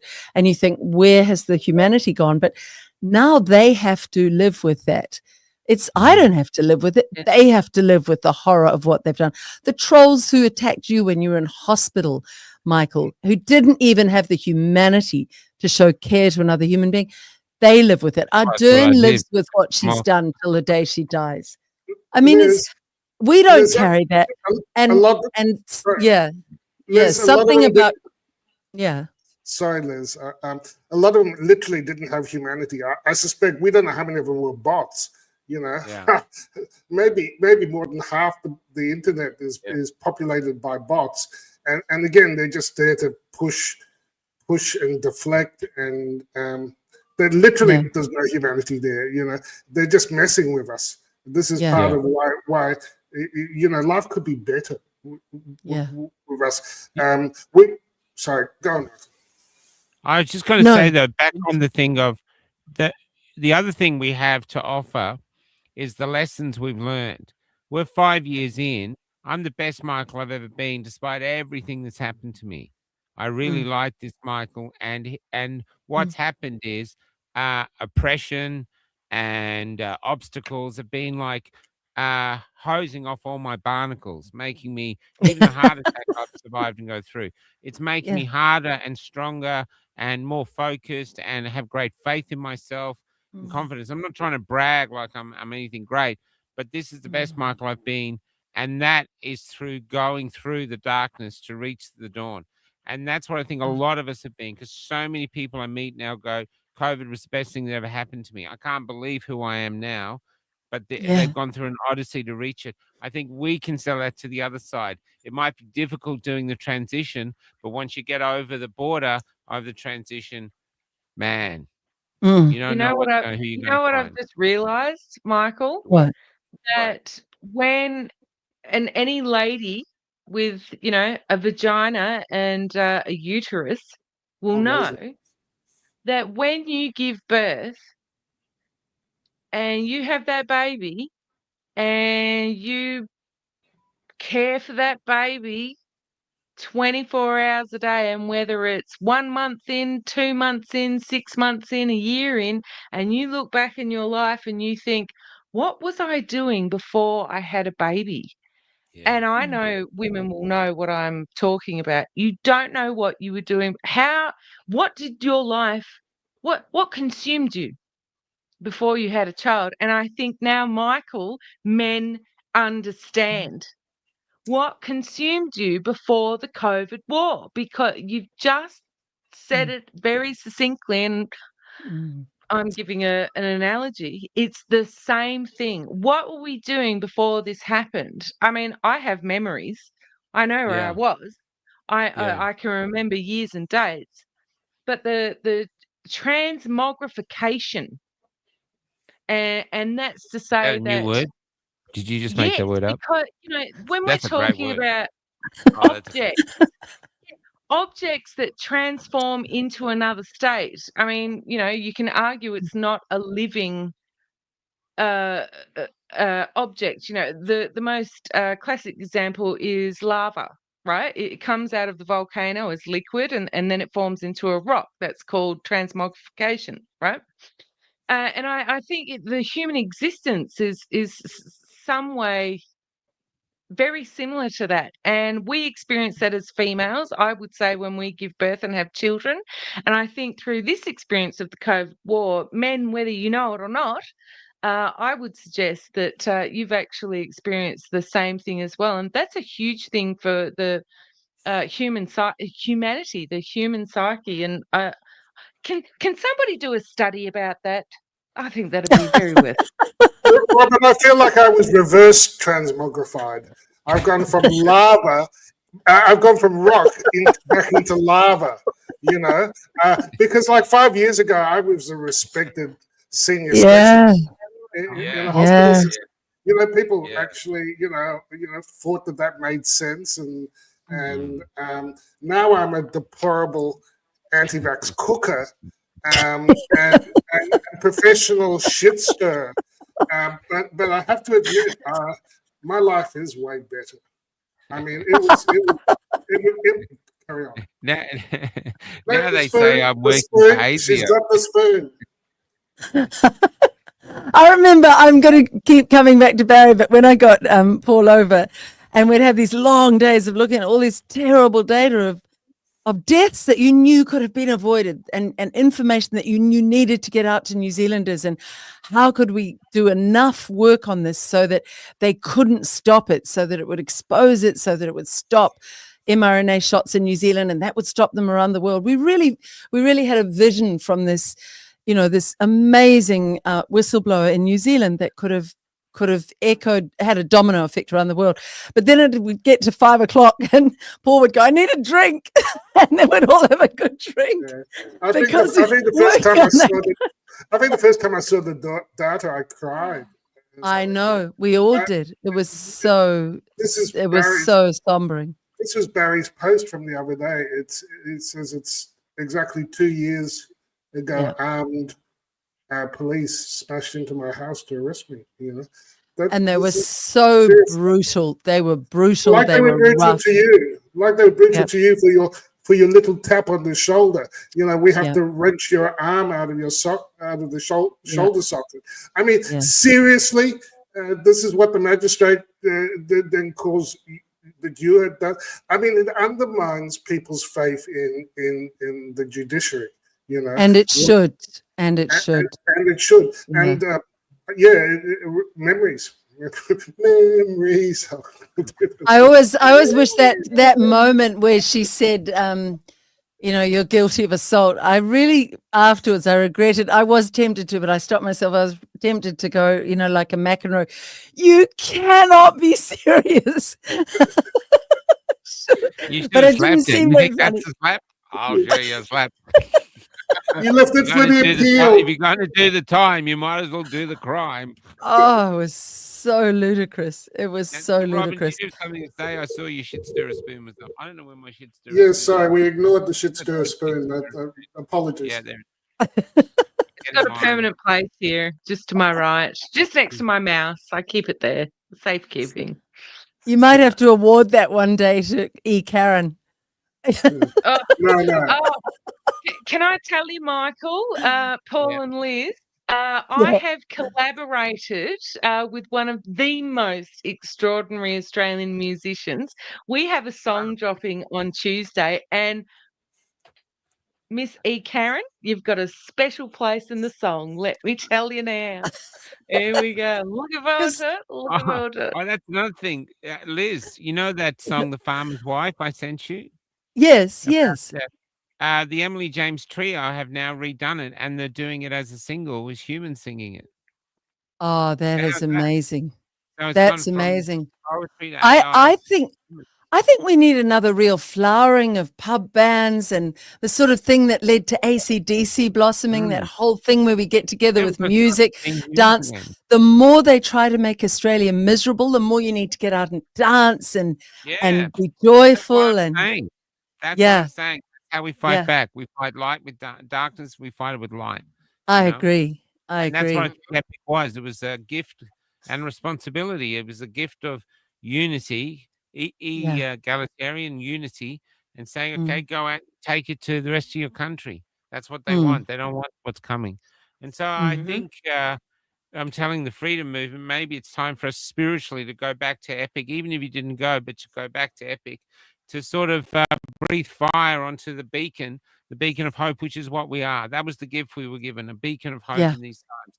And we might have screwed up all the way, but we're trying to find the path. That's okay. We don't have a map. So we have to remember that what we actually have is this great bond, this incredibly beautiful spiritual bond. And that's a responsibility as well. And we should live up to that. I mean, that thing about, Rob. I'm very sorry, Liz. Very quick. No. Michael, I didn't make it to Camp Epic, but we have a bunch of wonderful West Australian, King Cullen and all the rest of them that did.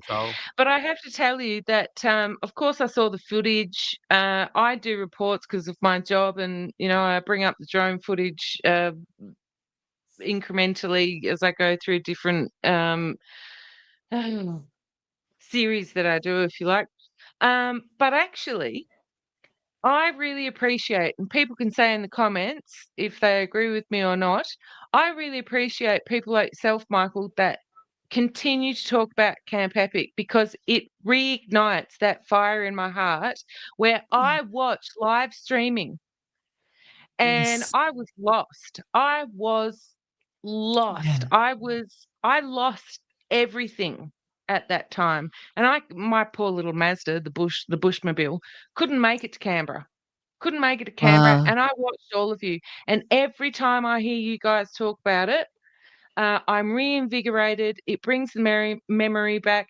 Our elders are, in homes where they don't talk anymore, and you are still here along with everybody else who talks about Camp Epic. It's so important, and it reinvigorates me. I just wanted to put that in the ether.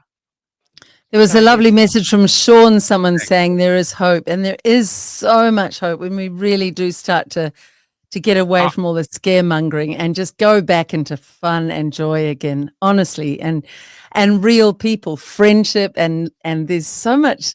When I knew I was coming on tonight, I felt this real lightness, this real urge to laugh, even though it's a hugely important week and Barry has to win. But I don't know. I'm going to give you a laugh now. I'm going to give you a big laugh now, okay? Yeah. Because we talked about AI, and there's a lot of things. I've actually been selling an AI album that's been selling really well with the songs, but they're like protest songs. But I just want to play, see if I can find this one. This is to, where is it? Okay, here we go. So, yep. So I found this just yesterday when we were going through this old hard drive. I found this thing. So 8 years ago, well before COVID, I started writing this poem, which got me in a lot of trouble with the trams. Thanks. This is called The Lucky Country. It's a poem of mine. It's based on real people I've seen while driving trams. And it's a song, so some people have been asking to hear it as a song, but I'm not a musician, so I can't play any instruments. I do get melodies and words. So if you want to add music, go ahead. So this is just the bass, okay? I've got it to hear. It's called The Lucky Country. When I met Jesus tonight, he was almost 10 years old, and he was helping his mother push a trolley full of all they owned. Because they couldn't find an inn they could get in, they were heading to the city and leaving Bethlehem. Couldn't you perform a miracle?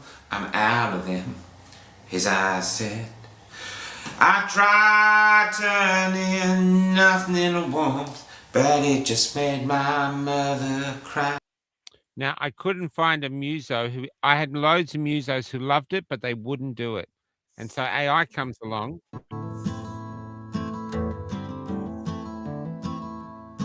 When I met Jesus Christ, he was almost 10 years Wow. old. And he was helping his mother push a trolley full of all they owned. And because they couldn't find an inn they could get in, they were heading to the city and leaving Bethlehem. Couldn't you perform a miracle? I'm out of them, he said. I tried turning nothing into warmth, but it just made my mother cry. It just made my mother cry.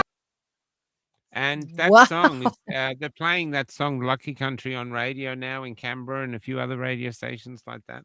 So who the fuck knew, you know? So I actually think That's AI is a crazy. two-edged sword. There's something really powerful that's happened with AI that's come out. It's a two-edged sword. We can use it for creative stuff outside, so we can write protest songs in minutes to cope with anything. My Charlie Kirk song had millions of views. But there's Yeah. but other AI people doing it as well. So to me, it's like adding wings to me. But what's really the news about AI this week is the CEO of IBM, an Indian fella, has come out and said what they want to do with AI, was basically replacing humans everywhere, is impossible, because the amount of infrastructure they need equates to about $8 trillion per 5 years. And then they have to replace it with another $8 trillion.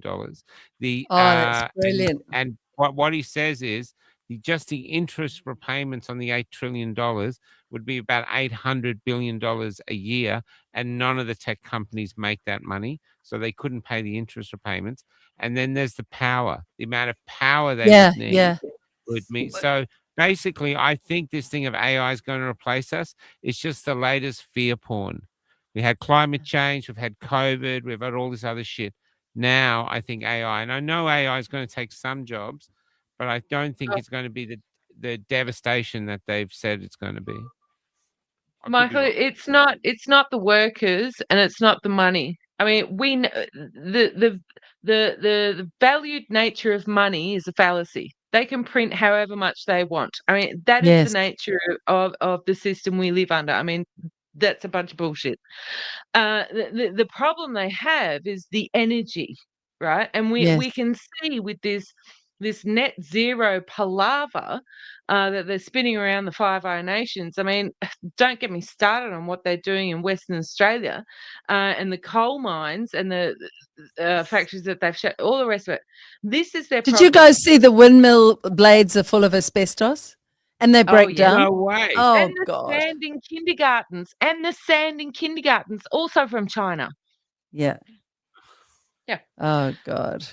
So the problem is not the worker, I mean, industrial, all this sort of stuff, it changes. What we essentially have is a power struggle, and it's not amongst the people. They've already won the people struggle. It's literally the power they need to fund these multi-level business exactly to The data power these centers, things. yeah. So we're all paying for it. It's still not enough. Let's not remember that.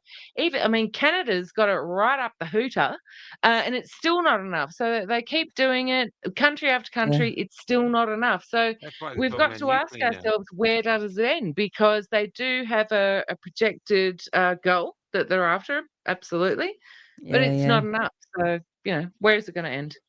Do you I've know, got to it's say that I'm not keen on AI songs. Normally, they all sound a bit the same, but that woman's voice really worked with your lyrics, and then it could easily be sung by a real human. It was actually good.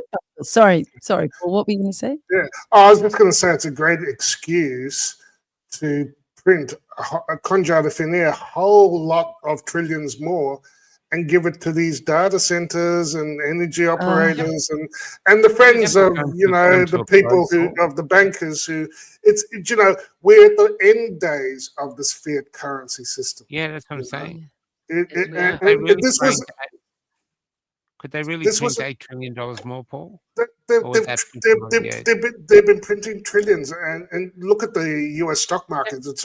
It used to be the Mag 7, and then it became the Mag 2. There were only two that were going up, and now it flips around. But all this. Okay, our system is a great scam. It started centuries ago. Bank of England. They worked out how to do alchemy. They using ledger money, double entry accounting. They worked out how to conjure digits out of thin air, and people took them. And they were able to buy gold, cities, politicians, whatever, with the stuff. But it's been going on for so long now, and it's been completely unmoored with any physical value for so long that now the actual value of the dollar, all the currencies, you just look at the chart, it's heading towards zero. And whatever your share portfolio and your retirement account and your bonds that underpin your central banks, what if they could be billions or trillions? When you multiply that by zero, what do you get? Yeah. Paul, can I ask you, because the installation of capitalism, if you look back, before the Bronze Age, they came up with all sorts of things, and bronze essentially became a currency. They could transport it easily. It didn't deteriorate, all these sorts of things. And along at the same time was human trafficking, right? They could transport humans, and that became a currency. Right, and it still is a currency right now. So we're moving into an age where human data, is now the currency which they're all trading. Which is why Google is what they're going to be doing at the end of December in Australia, and I would like to see those contracts along with the COVID jab contracts. So, Paul, what do you think about human data? Obviously, it's already a currency, but the shift where we move away from the fiat currency system, which we've lived under for how many generations, so on and so forth, and we've been programmed to, this is how you succeed in life. You work hard and you will succeed. I mean, we know that's fucking died in the ass, excuse my French. But how do you see, because the new currency is human data, where do you see that taking us? I think that's true. Look, AI could be hugely successful still if it manages to effectively enslave humanity, turn us all into being able to control our thoughts and our actions. And, you will own nothing, and which is the first part of what I was talking about, and you will be happy. That's the you will be happy part. We'll completely control you. How much is control over humanity? Is it worth $1 billion, $1 trillion, $10 trillion? To these guys, it's priceless. They just want control. They just want to own everything, all right, and control the whole planet. Money's no object. That's part of the problem, because they can be completely unmoored with reality, which is Michael's point, that it takes energy, and it takes cities worth of energy to run these data centers, and you can't have an industrialized economy or even a modern economy if you switch off the lights. So data, it's about control, and if they're successful in enslaving humanity, that's worth any amount of digits they can conjure out of thin air. But see, the flip side, right, is all the assets that people think they have now and that they've traded their life for by the hour is heading to zero in value. But when you use that as the denominator, as we do for the prices, when you divide by zero, as you get closer and closer to zero, you get a vertical line in the number of digits you need to buy anything. So this is why I don't think it's going to be too long, and which is why they're driving this control grid, because and just recently silver nearly was breaking out. They had to pull the plug on the data center, because there's only so much silver in the world, and they trade enough paper silver that almost exceeds the amount that's mined in a whole year, in a trading day of pay. And now people are coming and saying, "Nah, here's my contract. Give me the physical," and it nearly broke the system. They managed to shift the contracts about 100,000 to the March session, but they were scrambling for stuff. So I see an epic. So it's not silver going vertical. It's the value of the fiat going to zero. So we need a new system, and the freedom community is well placed temperamentally, because we like the idea of having actually being paid value rather than totalitarian frequent flyer points as currency. I love that. Totalitarian frequent flyer points. We don't want the totalitarian frequent flyer point system. We want real value, and free people are going to. It's not going to come from government. The solution. It's going to come from our community. It's going to come from private, and the BRICS countries. We talked about this maybe a couple of years ago. I was saying fall of the petrodollar. Well, the BRICS are now driving we want real value. We don't want your conjured out of thin air script anymore. If we're going to sell you our oil and our computers and our rare earths, you've got to give us stuff of real value. So all of a sudden, gold and silver is being remonetized, and whether it's 6,000 or 660,000 or 600,000. I mean, at some point, people will realize, oh no, I'm not going to work for this shit. You better. And the West has been really slow to catch on.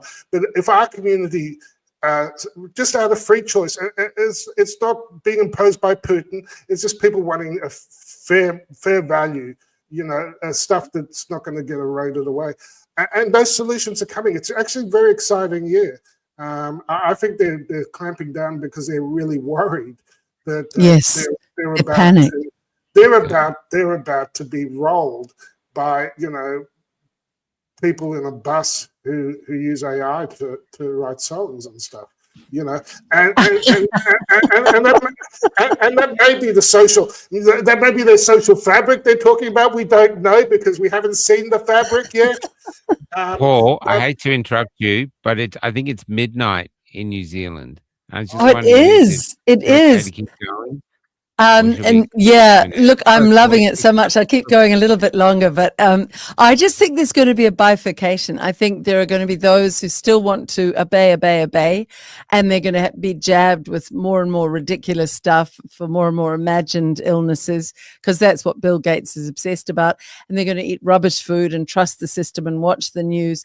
And you can't do anything about those people, but there are more and more of us who are going, I'm just going to live a different kind of life, and I will not give my power away ever. I will die on my feet and never on my knees. So you'll never have me on my knees. I'm free now, and I'll remain free till the last breath I take.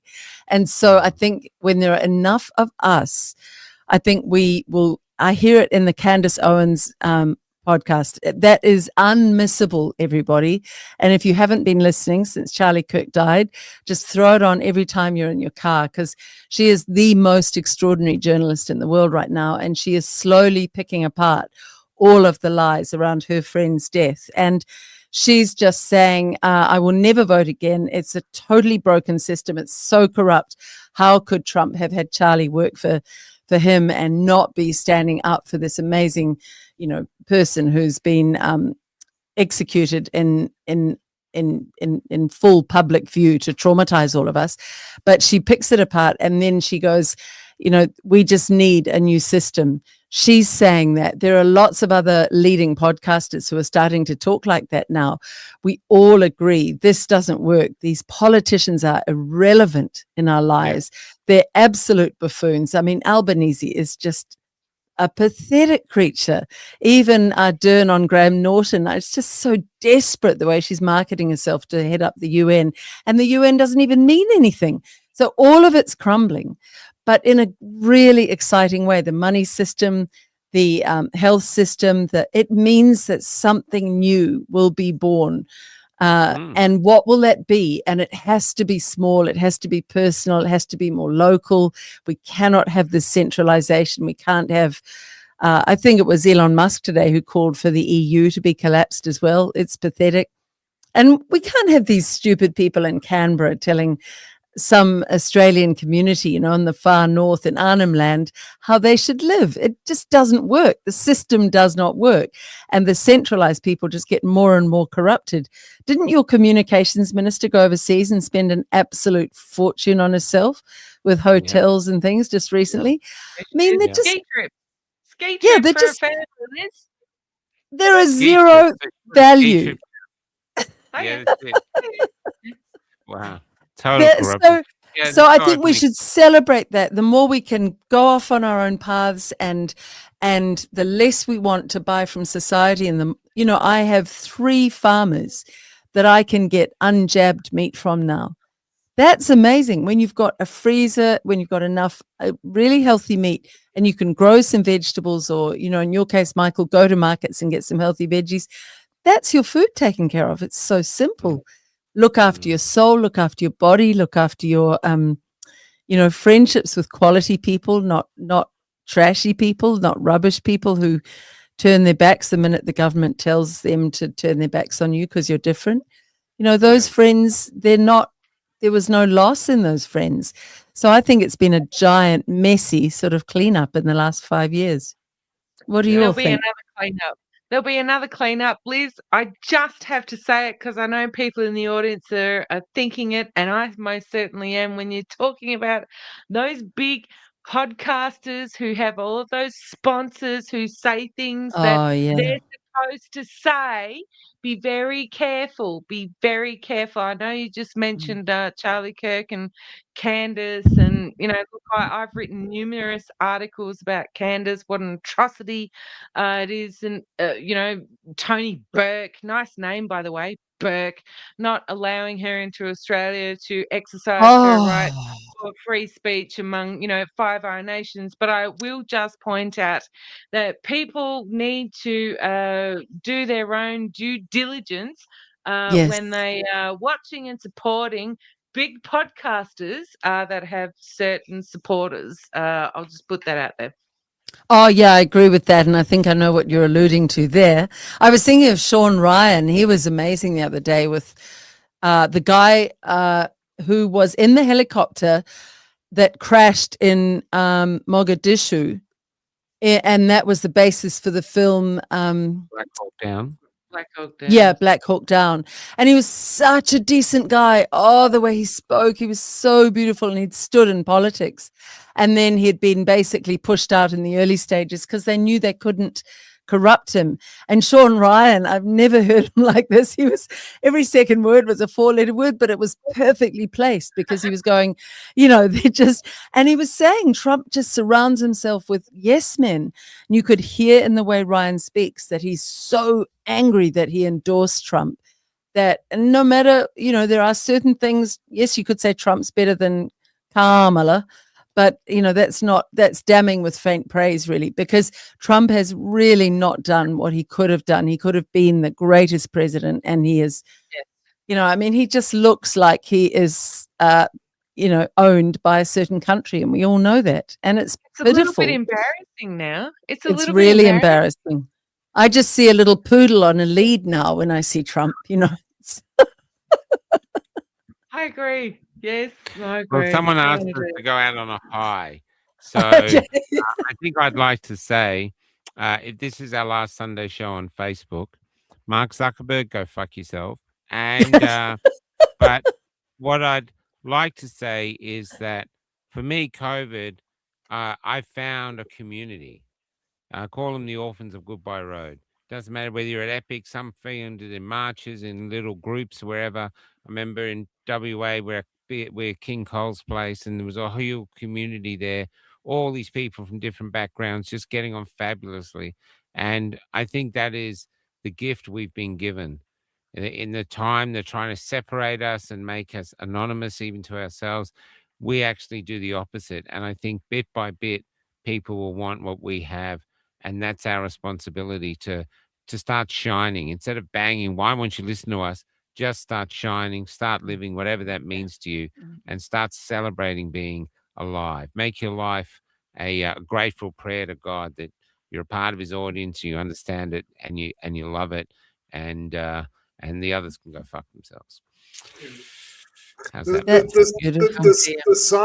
The side that came up with the Free Hug Army during the fear campaign, where we were being told not to look at your neighbor, even if you see them don't Staying look at apart them. keeps us together. Stay apart 6 feet. And stay behind the perspex. I mean, these insane bastards who not faced accountability. If you're still following them, honestly, you're heading off the cliff. So we're building the life raft. The Titanic is in trouble, and come join us. It's going to be better than Waterworld. I was talking to someone who was one of those who followed, and it was really lovely. It followed to the letter everything the government did, and then I was saying, wasn't it amazing the way that virus just left us alone once we went into the cafe with our passes, because I never could go into those cafes because I didn't have the pass, with our passes and our masks. And then when we all sat down, the virus never bothered us. And I just started laughing, and she actually started laughing, and I went, bingo, it's dropped in. 5 years on, it's dropped in. How ludicrous that was, and how that made no sense. But lost all sense of critical thinking. Yeah. But I'll tell you, for me, it's also been, I think you alluded to it earlier, Michael, the chipping away of everything that wasn't really you. And that's what those painful nights do, Robin, those painful parts. But there was a story years ago, a book called The Agony and the Ecstasy, and it was about Michelangelo, the beautiful sculptor, when he was a young man outside Florence, would go to the quarries, and he would see in a piece of marble, he would already see what the piece was. So say David, that beautiful young man that he sculpted in marble, he saw that in the marble, and he said, I don't create it, God creates it, and my job as a sculptor is to chip away everything that isn't David. So he said the shape is already intrinsically in that piece of marble. And I think we are all that. And I think the harshness of the last 5 years, we've all had a chance to look at who we really are, underneath all of the crap that society sort of puts on you when you're in school and when you're going through and trying to be what you think society expects you to be. We've all had to come to a place of real honesty and face who we are. And some of us would face being really cowardly. And I allude here to some of those doctors who've gone ahead and done things that were wrong. And Paul, you faced that moment and you went, money doesn't matter. I'll be brave and I'll be true to myself and I'll have a moral code and I'll have I saw kids being harmed, Liz. I saw kids being harmed, and I thought, there's no fucking way I'm going to let this happen if I can stop it. And that's heroic. That's heroic. You had a chance. That's just duty. Yeah. That's just duty. I was just doing my duty. I don't understand why others didn't fulfill their duty. I don't understand. Yeah. But I was prepared for whatever cost, and I still am. Yep. Because I love them. All of them. But look at I can't protect my own children if I can't protect everyone's children. It's the same thing. I realized I had to protect every child to protect my own children. It's true for all of us. And I don't know what happened to our love of family and our children, but I'm over it.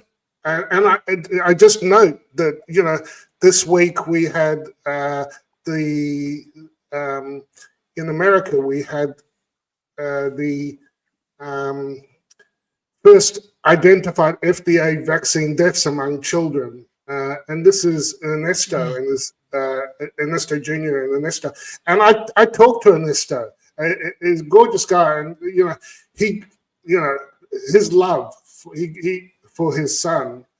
It took forever. No one would wanted to talk to him about what had happened to his healthy boy, and now he's the first acknowledged death to the COVID shot in America. And to me, that's wonderful. And this is Marianne writing about it this week, which is,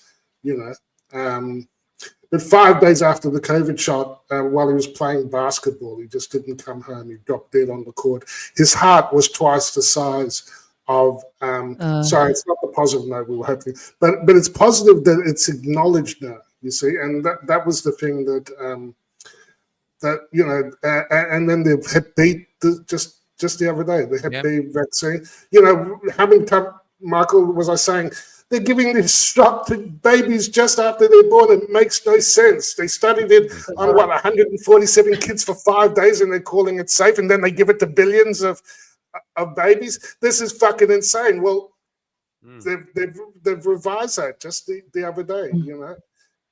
But you imagine, I mean, all of you imagine just for a moment, and it won't happen, but if we were all suddenly put on our deathbeds, and I had that experience, I once told you about a near-death experience, Michael, and I was leaving this planet, and you see all this squabbling and all this waste of time, and where I was, it just felt like absolute unconditional love.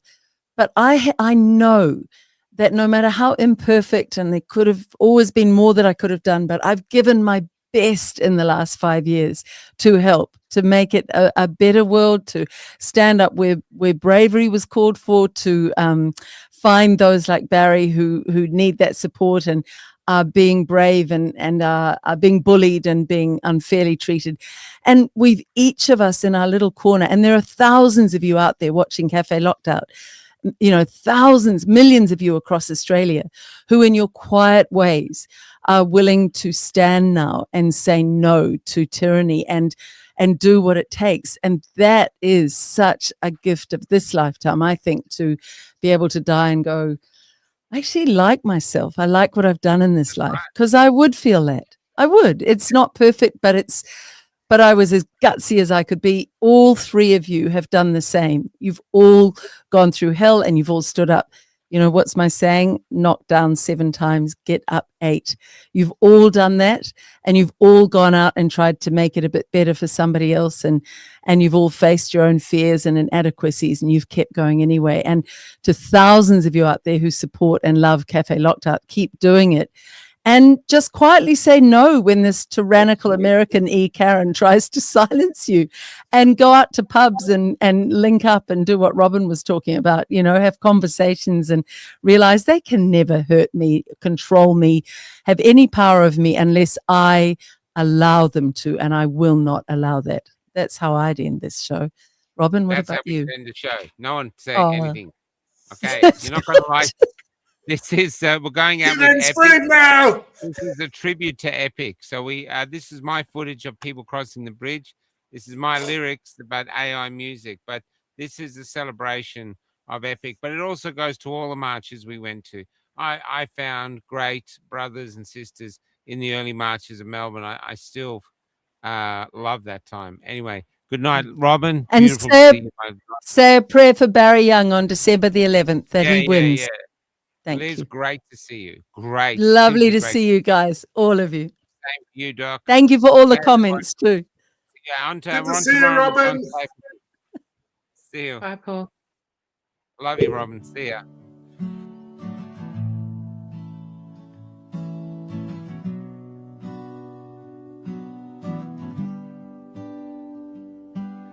We came down from Darwin with the dust in our veins. We drove across the Nullarbor, driven by change. There were convoys from Melbourne and busloads from Cairns, where we camped at Wodonga and fueled up at Pheasant's Nest. And there were tears of hope singing through our liberated eyes as we scrawled freedom forever across our government's lives, as we scrawled freedom forever across all our government's lives. And we didn't come to start a war, and we didn't come to hate. Instead we came to remind you that we were still your mates. And we didn't come to start a war, and we didn't come to hate. Instead we came to remind you that it was not too late.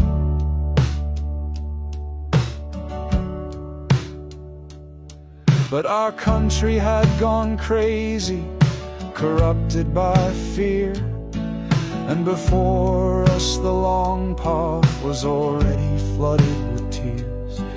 Yet in epic we were dancing, for we knew what we'd done.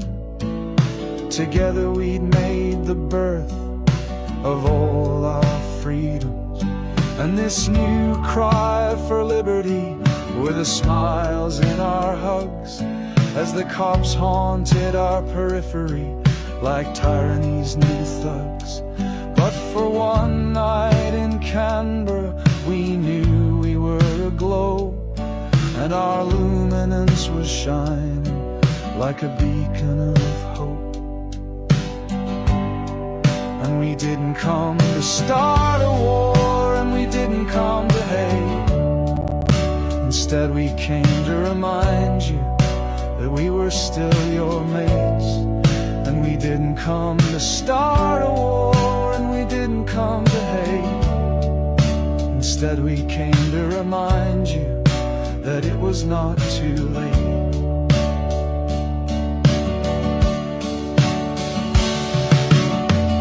So never forget how, by just being authentic,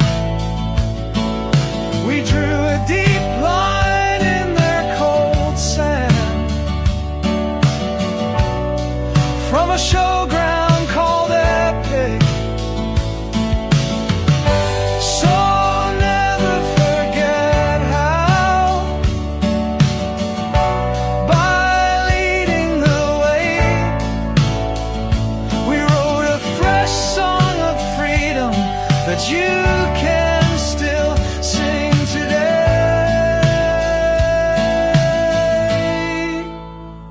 So sing like you've never sung before. Sing now like your soul's found its wings. Sing out like an echo through our time, until our grandchildren are born humming our lines. Until our grandchildren are born in the freedom's warm and glorious light.